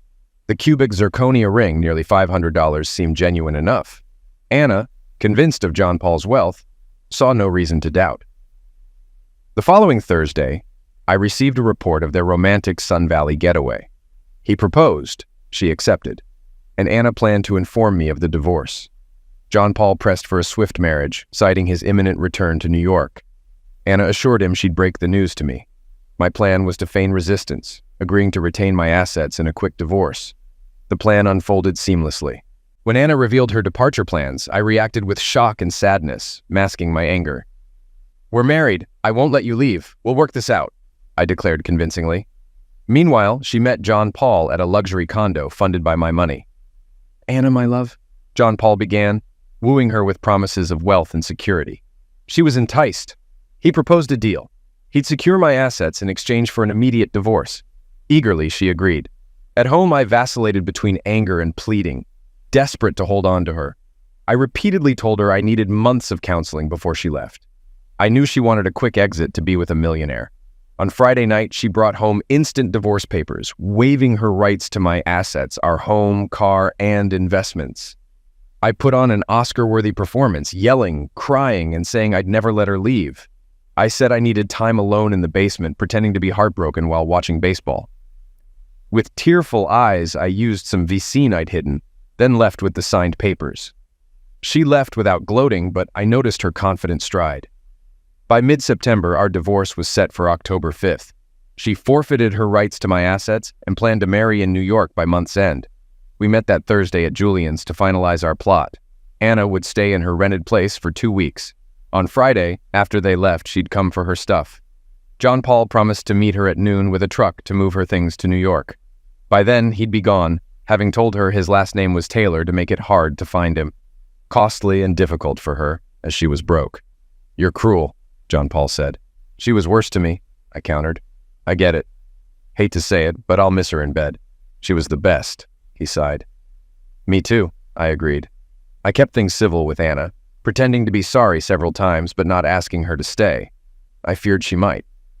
That Friday, I met her as she packed, almost tempted to have one last fling but resisted. She was dressed up, thinking she was headed somewhere special. By 12:30, she'd tried calling John Paul, but no answer. She asked to use my phone with the same result. The condo said it was paid till Saturday, then re-rented.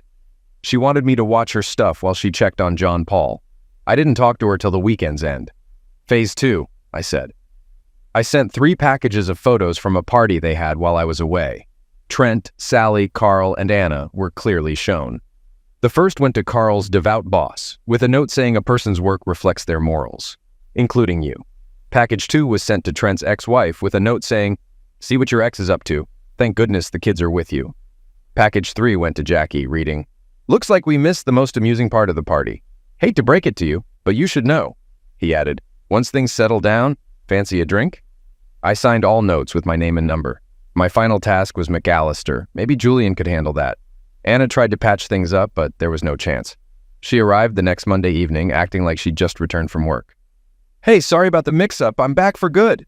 I just stared. "Anna, you've wrecked my life," I yelled. "This isn't your home. You're running off to New York." "No, I've changed my mind. I want to stay." "No more games. Forget it. Get out and stay out," I said coldly. She tried her old tricks, starting to undress. I've fallen for that too many times. Closing the door, I told her to say hi to John Paul. Peering out the window, she looked confused, her figure on display. She tried to understand the John Paul reference, a name I'd always kept secret. "Of course," Henry Anderson said, peering over the fence. Last I knew, she was with Sally, likely searching. Carl not only missed the promotion but got fired, leaving Sally behind. Trent faced a custody hearing and was denied, with increased child support and limited visits. Clearly, the photos influenced the decision. One Saturday night, Jackie called, frantic about Trent heading to my house, drunk and armed. He'd found the source of the messages. I hurried to the backyard, setting up a fake person under blankets as if reading outside. A light was on for attention, and I hid in bushes with a baseball bat. Even without Jackie's call, I'd have heard him. Trent knocked, then entered the backyard, spotting the setup and firing twice. His first shot likely broke his arm. My next swings were aimed lower. I called the police. No special investigation was needed. I defended myself and Trent faced attempted homicide charges. I thanked Jackie for the tip. "You're welcome," she said. "Now, did you offer me something to drink?" Story 4. Griffin Maddox stepped out of his truck, his steel-toed boots crunching on the gravel driveway. The late afternoon sun cast long shadows across the manicured lawns of his suburban Charlotte neighborhood. He paused, taking in the sight of his 2-story colonial home, the pristine white siding, the neatly trimmed hedges, the American flag fluttering gently from the porch. It was the picture of domestic tranquility. But something felt off. He couldn't quite put his finger on it, but the gnawing feeling in his gut had been growing for weeks. As he approached the front door, he heard muffled laughter from inside his wife Myra's melodic voice, followed by the high-pitched giggle of their 7-year-old daughter Ruby. Griffin took a deep breath, squaring his shoulders before opening the door. "I'm home," he called out, his deep voice echoing through the foyer. "Daddy!" Ruby came barreling down the hallway, her pigtails bouncing as she launched herself into his arms. Griffin caught her with practiced ease, a genuine smile breaking through his serious demeanor. "Hey there, princess," he said, planting a kiss on her forehead. "How was school today?" As Ruby launched into an animated story about her day, Griffin's eyes drifted to Mira, who had appeared in the doorway to the kitchen. She leaned against the frame, a dish towel draped over her shoulder, her dark hair pulled back in a messy bun. She was beautiful, he thought, not for the first time, but there was something in her eyes, a flicker of, what? Guilt? Apprehension? "Welcome home, honey," Mira said, her voice warm but her smile not quite reaching her eyes. "Dinner's almost ready. Why don't you go get cleaned up?" Griffin nodded, setting Ruby down. "Sounds good. I'll be down in a few minutes." As he climbed the stairs to their bedroom, he couldn't shake the feeling that something was amiss. Mira had been acting differently lately, staying late at work, constantly checking her phone, paying more attention to her appearance. It wasn't anything overt, but to Griffin, who prided himself on his attention to detail, the small changes were glaring. In the bathroom, Griffin splashed cold water on his face, staring at his reflection in the mirror. The man looking back at him was rugged, with a strong jaw and piercing blue eyes that had seen their fair share of hardship. His father, a career military man, had instilled in him a sense of discipline and duty that had served him well in his work as a construction project manager. But now, those same instincts were telling him that his perfect life might not be so perfect after all. Dinner was a quiet affair, with Ruby doing most of the talking. Griffin watched Mira carefully, noting how she seemed distracted, her eyes darting to her phone every few minutes. "So, how was work today?" Griffin asked, his tone casual but his eyes sharp. Mira looked up, startled. It was fine. Busy, you know. We had a new patient come in with a complex case.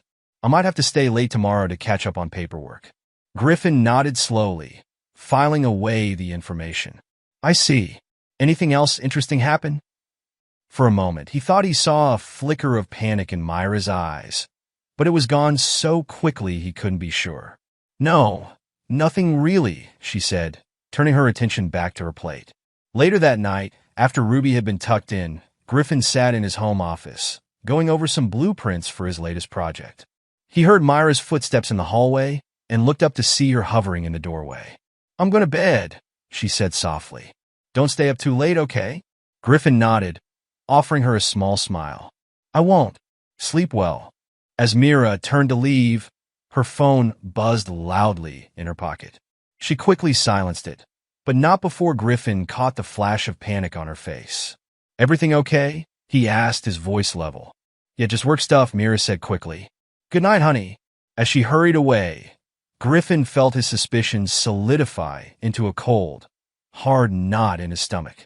Something was definitely wrong, and he was determined to find out what it was. The next few days passed in a blur of forced normalcy. Griffin went to work, overseeing his construction projects with his usual meticulous attention to detail. But his mind was never far from home, from the growing certainty that his marriage was in trouble. It was a Tuesday afternoon when everything changed. Griffin had wrapped up a meeting early and decided to head home, hoping to surprise Mira and maybe take her out for an impromptu lunch date. As he pulled into the driveway, he noticed her car was gone. Strange, he thought. She should be home between appointments at this hour. He let himself into the quiet house, calling out, "Mira?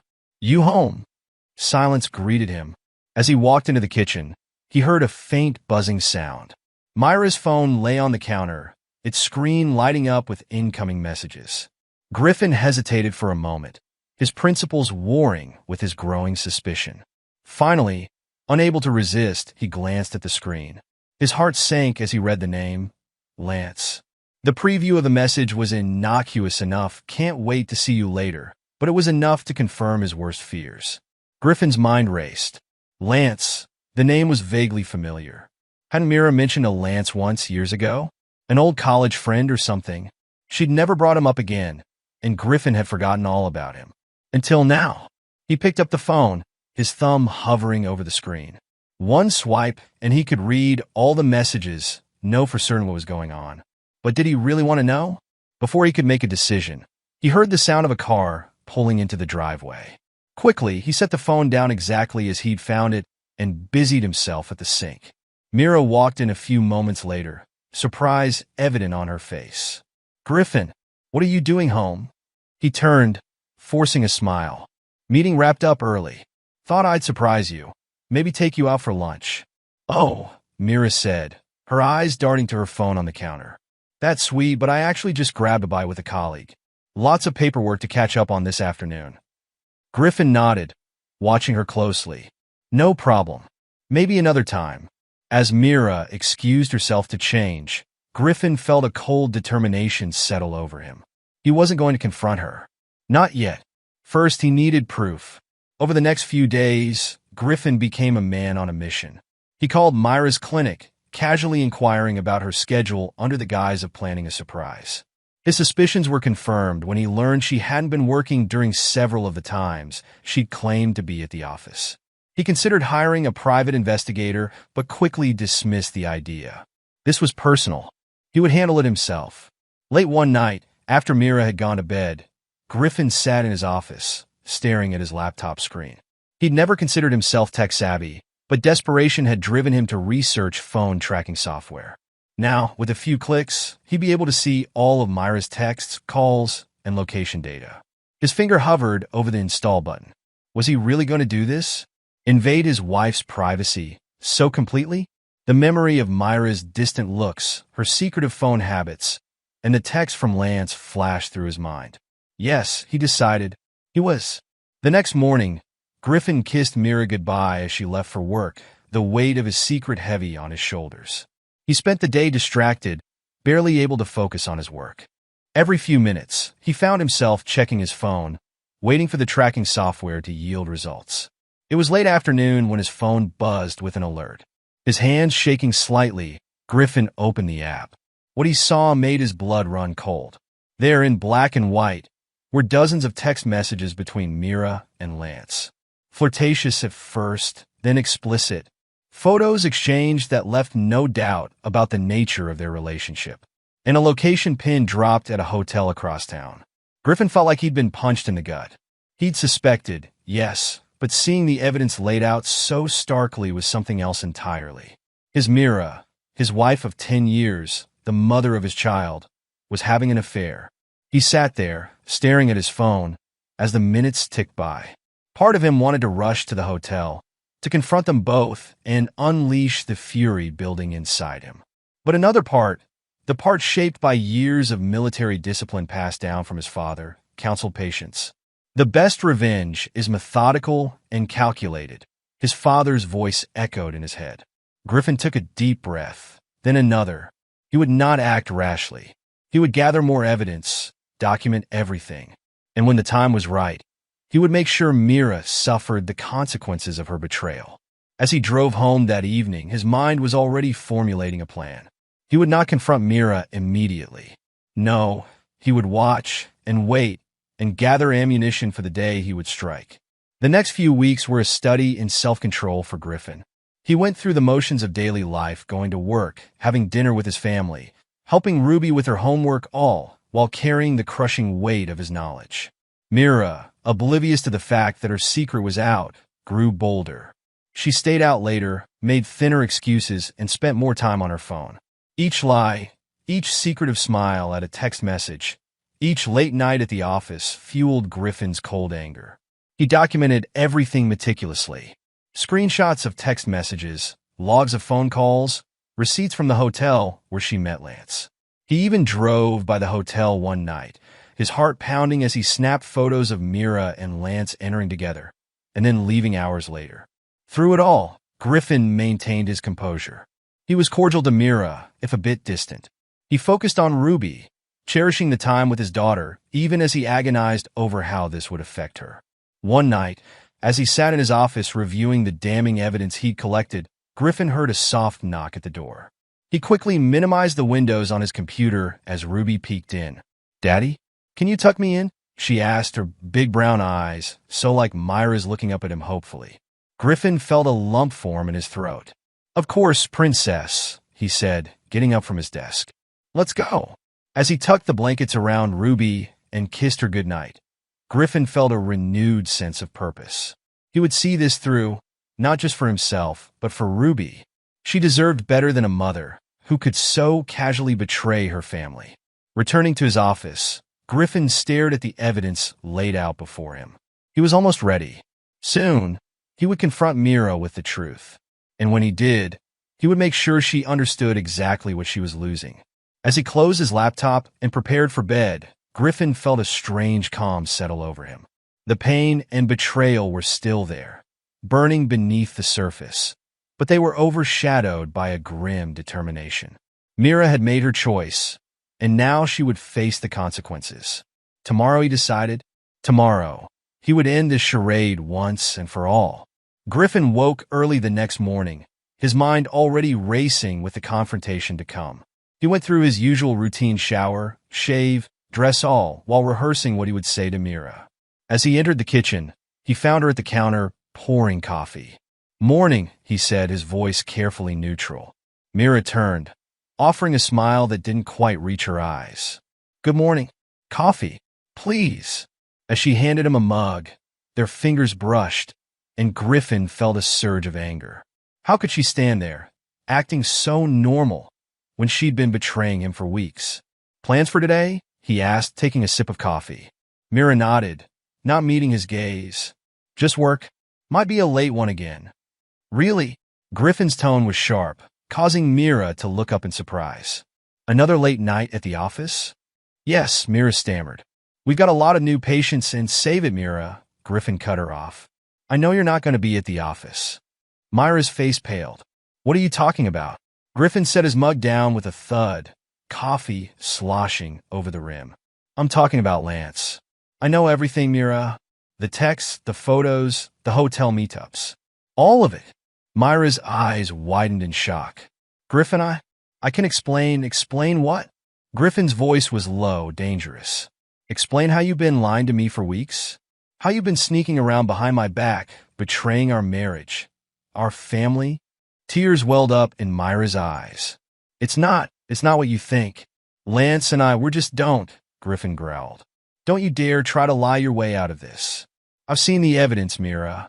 I know exactly what you and Lance are." Mira sank into a chair, her face in her hands. "I'm sorry," she whispered. "I'm so sorry, Griffin. I never meant for this to happen." Griffin laughed, a harsh, bitter sound. "Never meant for it to happen? What, did you trip and fall into bed with him?" "No, of course not," Mira said, looking up at him pleadingly. "It's just things haven't been right between us for a while, Griffin. We've grown apart, and Lance, he understands me. Understands you." Griffin's voice was incredulous. "And I don't? After 10 years of marriage, after building a life together, raising our daughter?"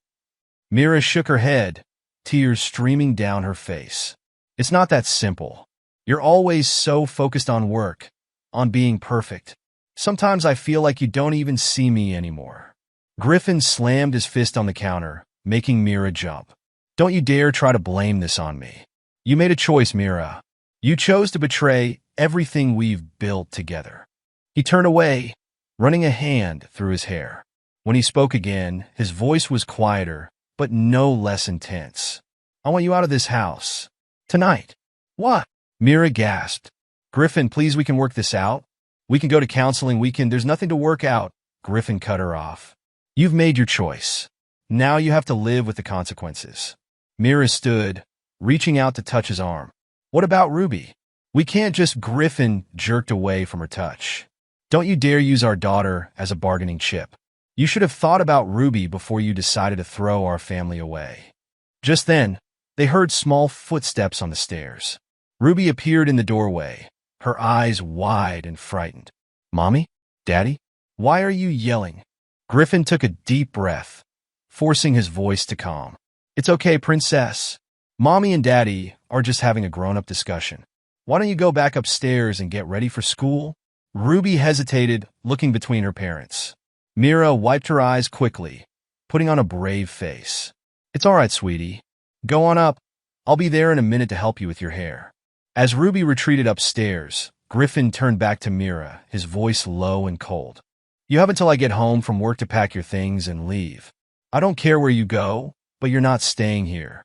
"Griffin, please," Mira begged. "Can we talk about this?" "We're done talking," Griffin said, grabbing his keys. "I'll be back this evening. Be gone by then." With that, he stormed out of the house, leaving Mira sobbing at the kitchen table. The day passed in a blur for Griffin. He went through the motions at work, his mind constantly replaying the morning's confrontation. By the time he pulled into his driveway that evening, he was emotionally exhausted. The house was quiet when he entered. For a moment, he thought Mira had actually left as he demanded. Then he heard movement upstairs. Mira, he called out, his voice echoing in the silent house. There was a pause. Then Mira appeared at the top of the stairs. Her eyes were red and puffy, her hair disheveled. Griffin, she said, her voice hoarse. We need to talk. Griffin sighed, running a hand over his face. I thought I made myself clear this morning. You need to leave. Mira descended the stairs slowly, her movements hesitant. I know, but I can't just go. Not like this. We owe it to each other, to Ruby, to at least try to work things out. Griffin felt his anger rising again. Work things out? After what you've done? I made a mistake, Mira pleaded. A terrible, unforgivable mistake. But our marriage, our family, it has to be worth fighting for. For a moment, Griffin wavered. The pain and regret in Myra's eyes seemed genuine. But then he remembered the texts, the photos, the lies. His resolve hardened. No, he said firmly. You don't get to decide that now. You made your choice when you decided to cheat. Myra's face crumpled. Griffin, please. I'll do anything. We can go to counseling. I'll cut all ties with Lance. Whatever you want. Just please don't throw away 10 years of marriage. Griffin laughed bitterly. I'm not the one who threw it away, Mira. You did that all on your own. Just then, they heard a car pull up outside. Through the window, Griffin saw a man get out Lance. His blood boiled at the sight. You called him? Griffin growled, turning back to Mira. Myra's eyes widened in panic. No, I swear, Griffin, I didn't. I don't know why he's here. Before Griffin could respond, there was a knock at the door. He strode over and yanked it open, coming face to face with Lance. Lance took a step back, surprise evident on his face. Oh, hi. Is Mira here? Griffin's fist connected with Lance's jaw before he even realized he'd thrown the punch. Lance stumbled backward, falling onto the porch. Griffin! Mira cried out, rushing to the door. Griffin ignored her, looming over Lance. You've got a lot of nerve showing up here, he snarled. Lance scrambled to his feet, holding his hands up defensively. Look, man, I'm sorry. I didn't mean for any of this to happen. Didn't mean for it to happen? Griffin's voice was dangerously quiet. You didn't mean to sleep with my wife? To help her lie and sneak around behind my back? Lance glanced at Mira, who was watching the scene with horror. Mira, I thought you were going to tell him. I thought that's why you called me over. I didn't call you. Mira insisted. Lance, you need to leave. Now. Griffin stepped closer to Lance, his voice low and menacing. You heard her. Leave. And if I ever see you anywhere near my family again, I'll do a lot worse than give you a bruised jaw. Lance nodded quickly, backing away. I'm going. I'm sorry, truly. It won't happen again. As Lance drove away, Griffin turned back to Mira. The anger and betrayal he'd been feeling all day coalesced into a cold, hard resolve. Pack your bags, he said, his voice devoid of emotion. You're leaving tonight. I don't care where you go, but you're not staying here. Griffin, please, Mira begged. What about Ruby? We can't just, I'll explain things to Ruby. Griffin cut her off. You've lost the right to make decisions about our family. Tears streaming down her face, Mira nodded slowly. Can I at least say goodbye to her? Griffin hesitated, then nodded curtly. Make it quick, and don't you dare try to turn her against me. As Mira went upstairs to Ruby's room, Griffin sank onto the couch, his head in his hands. How had his life fallen apart so completely in just a matter of days? He could hear muffled voices from upstairs, Myra's soft sobs, Ruby's confused questions. His heart ached for his daughter, knowing the pain and confusion she must be feeling. After what seemed like an eternity, Mira came back downstairs, a suitcase in hand.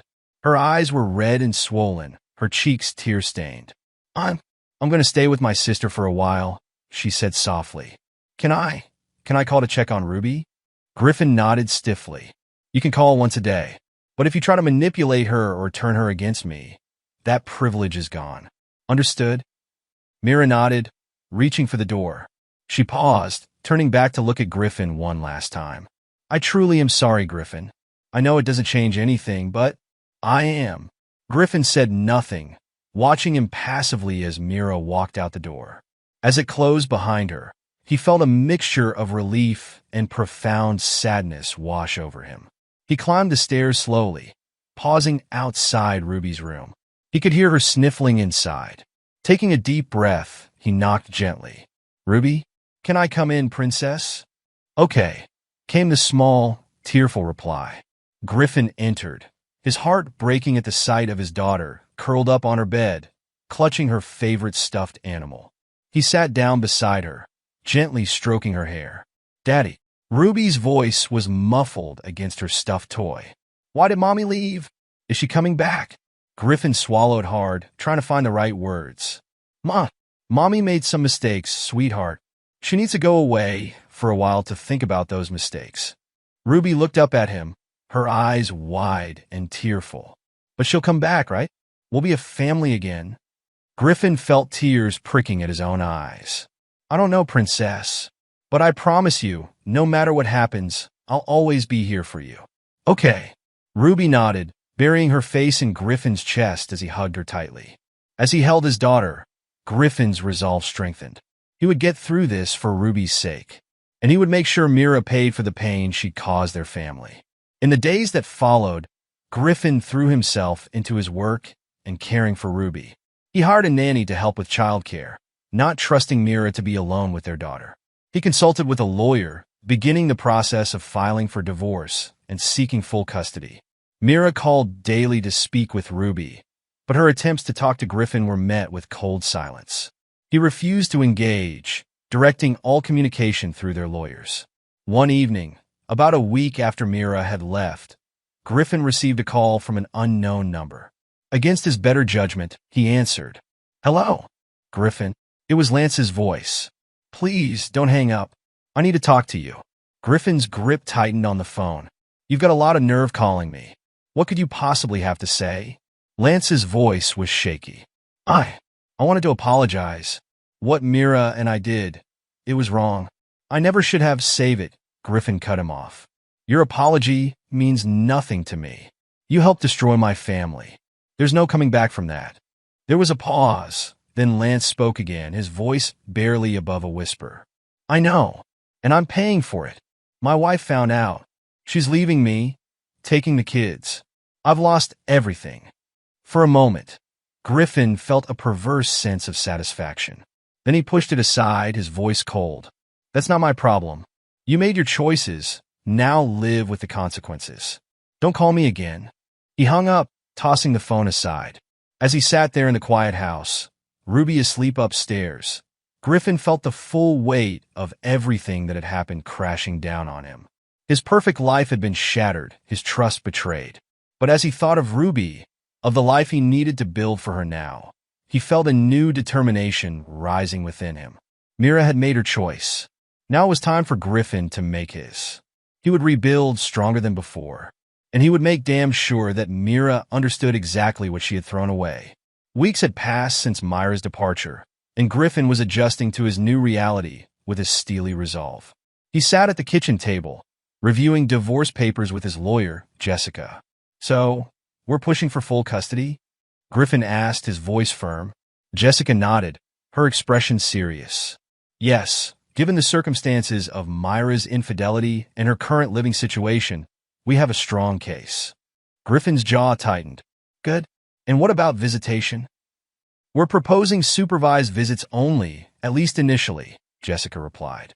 "Given Myra's unstable behavior, we believe it's in Ruby's best interest." As if on cue, Griffin's phone buzzed. Myra's name flashed on the screen. He declined the call, turning back to Jessica. "She's been calling more frequently lately," he explained, his tone cold. "Asking to see Ruby, wanting to talk things out."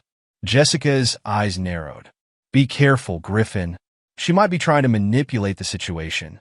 Stick to our agreed communication channels." Griffin nodded firmly. "Don't worry. I have no intention of letting her manipulate me again." Before he could say more, there was a knock at the door. Frowning, he excused himself and went to answer it.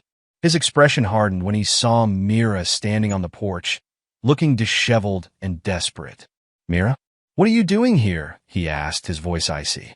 Myra's eyes were red-rimmed, her hair a mess. "Griffin, please. I need to talk to you.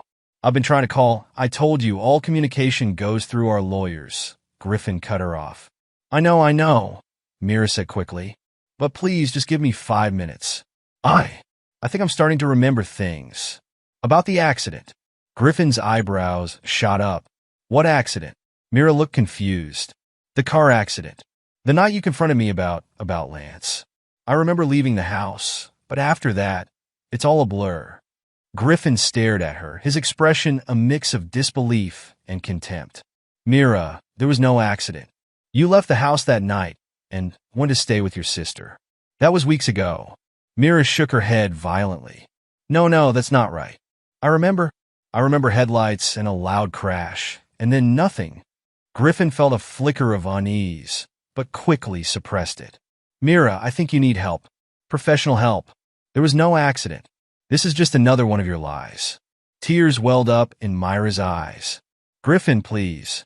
I'm so confused. Everything's a mess in my head. Can't we just talk?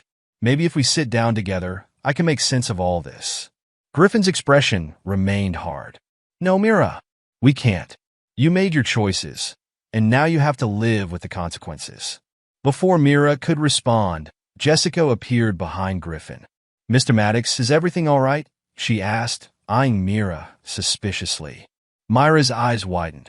Who's that? Griffin, who is she? This is my lawyer, Jessica, Griffin explained coldly. Mira, you need to leave. We can't have this conversation right now. Your lawyer. Myra's voice rose hysterically. You're already talking to lawyers? Griffin, please don't do this. We can work things out. Jessica stepped forward, her voice firm. Mrs. Maddox, I'm going to have to ask you to leave. Any communication should go through proper legal channels. Mira looked desperately at Griffin. Is this really what you want? To end our marriage like this? Griffin's eyes flashed with anger. You ended our marriage when you decided to cheat, Mira.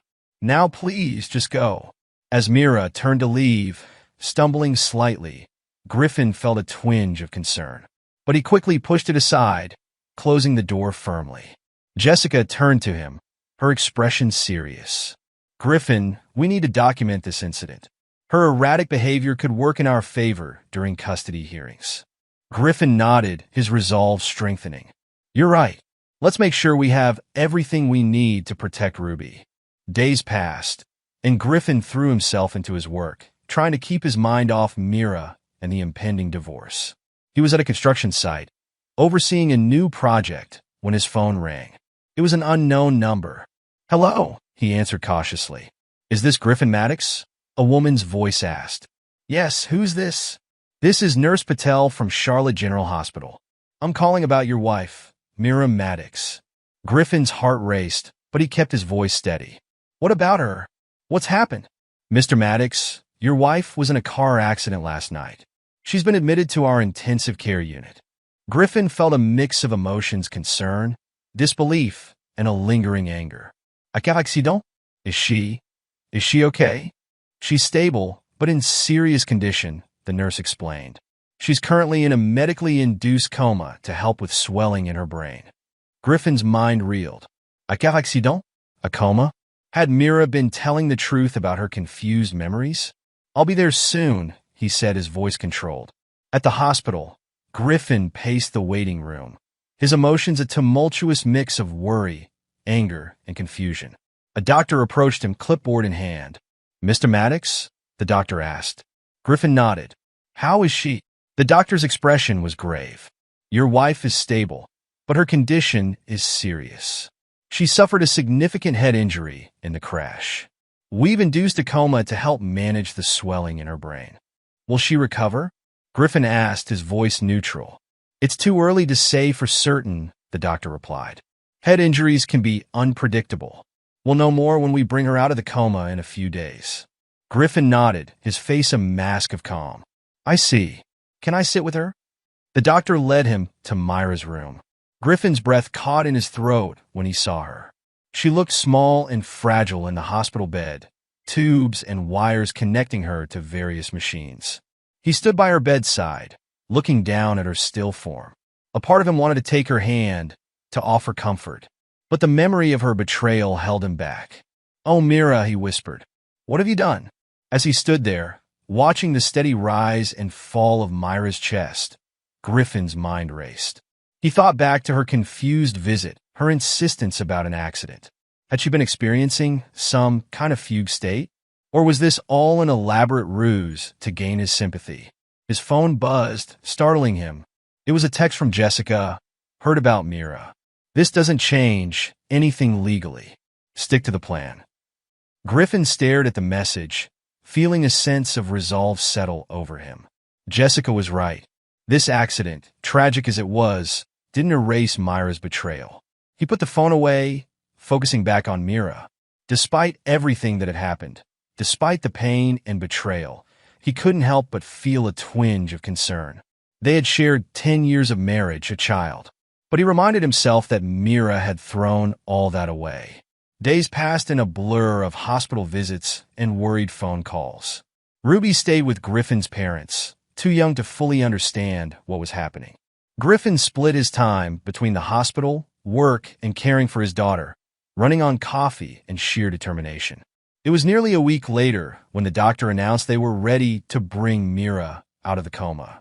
Griffin sat by her bedside, his heart pounding as he watched for any sign of consciousness. Slowly, Myra's eyes fluttered open. She looked around, confusion evident on her face. "Mira," Griffin said, his voice controlled. "Can you hear me?" Myra's gaze settled on him, but there was no recognition in her eyes. "Oh, who are you?" she asked, her voice hoarse. Griffin felt a mix of shock and disbelief. "It's me, Griffin. Your husband." Mira shook her head slowly. I don't remember. Where am I? What happened?" The doctor stepped in, explaining gently about the accident and Myra's injuries. As he spoke, Griffin watched Myra's face, searching for any sign of deception, any hint that this was all an act. But there was nothing, just genuine confusion and fear. Over the next few days, it became clear that Myra's memory loss was significant. She remembered nothing of her life with Griffin, nothing of Ruby, nothing of the affair with Lance. It was as if the last decade had been wiped clean. Griffin found himself in a complicated situation. Myra's memory loss didn't change what she had done, but it did make the divorce proceedings more complex. He sat in the hospital cafeteria, nursing a cold cup of coffee, when he saw a familiar face approach. It was Lance. "What the hell are you doing here?" Griffin growled, standing up. Lance held up his hands placatingly. "I heard about Myra's accident. I wanted to see if she was okay." Griffin's fists clenched at his sides. "You've got some nerve showing up here after everything you've done." I know, Lance said, his voice heavy with regret. "But Griffin, you have to believe me. What happened between Mira and me, it was a mistake. A terrible, awful mistake." Griffin laughed bitterly. "A mistake? You call destroying my marriage, my family, a mistake?" Lance's shoulders slumped.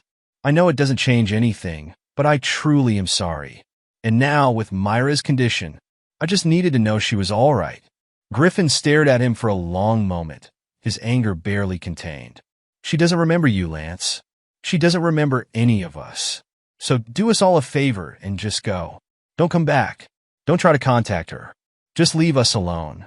Lance nodded slowly, his eyes filled with sadness. "I understand. I'll go. But Griffin, don't let your anger consume you. Life's too short for that kind of bitterness." As Lance walked away, Griffin felt his resolve harden. He wouldn't let Myra's condition change his plans. She had betrayed him, memory or no memory. He made his way back to Myra's room, pausing in the doorway. She was awake, staring out the window with a lost expression. "Mira," he said, his voice neutral. She turned to him, a small smile on her face. "Griffin, right? The doctor said you're my husband." Griffin nodded, moving to stand beside her bed. "That's right. How are you feeling?" "Confused," Mira admitted. "Scared. I look in the mirror and I see a stranger. The doctor says we have a daughter, but I can't remember her." Griffin felt a twinge of sympathy, but quickly suppressed it. "Her name is Ruby. She's 7. She has your eyes and my stubbornness." Mira laughed softly, then winced. "Tell me about her? About us? I want to remember." Griffin hesitated, then spoke, his voice controlled. "Mira, there's something you need to know. Before your accident, our marriage was over. You had an affair. I found out, and I was in the process of filing for divorce. Myra's eyes widened in shock. What? No, that can't be right. I couldn't. You did, Griffin said firmly. I know you don't remember, but it happened. Your memory loss doesn't change that fact. Tears welled up in Myra's eyes. Griffin, I'm so sorry. I don't remember doing those things, but I'm sorry. Can't we try to work things out? Griffin shook his head, his expression hard. No, Mira, what you did, it's not something I can forgive. Memory or no memory. As he left the hospital that day, Griffin felt a mix of emotions: sadness, anger, and a grim determination. He picked up Ruby from his parents' house, hugging her tightly. Is Mommy coming home? Ruby asked, her big eyes full of hope. Griffin shook his head, kneeling down to look his daughter in the eye. No, Princess. Mommy made some big mistakes, and she can't come home. But I promise you, we're going to be okay. You and me will make it through this. That evening, Griffin called Jessica. I want to proceed with the divorce, he said firmly. Myra's condition doesn't change what she did. Jessica's voice was professional. Are you sure, Griffin? Her memory loss could complicate things. I'm sure, Griffin replied. She betrayed me, Jessica. Betrayed our family. I can't forgive that, even if she doesn't remember it. As he hung up the phone, Griffin felt a sense of finality settle over him. The road ahead would be difficult, but he was determined to move forward. For himself, and for Ruby. Mira had made her choice, and now they would all have to live with the consequences.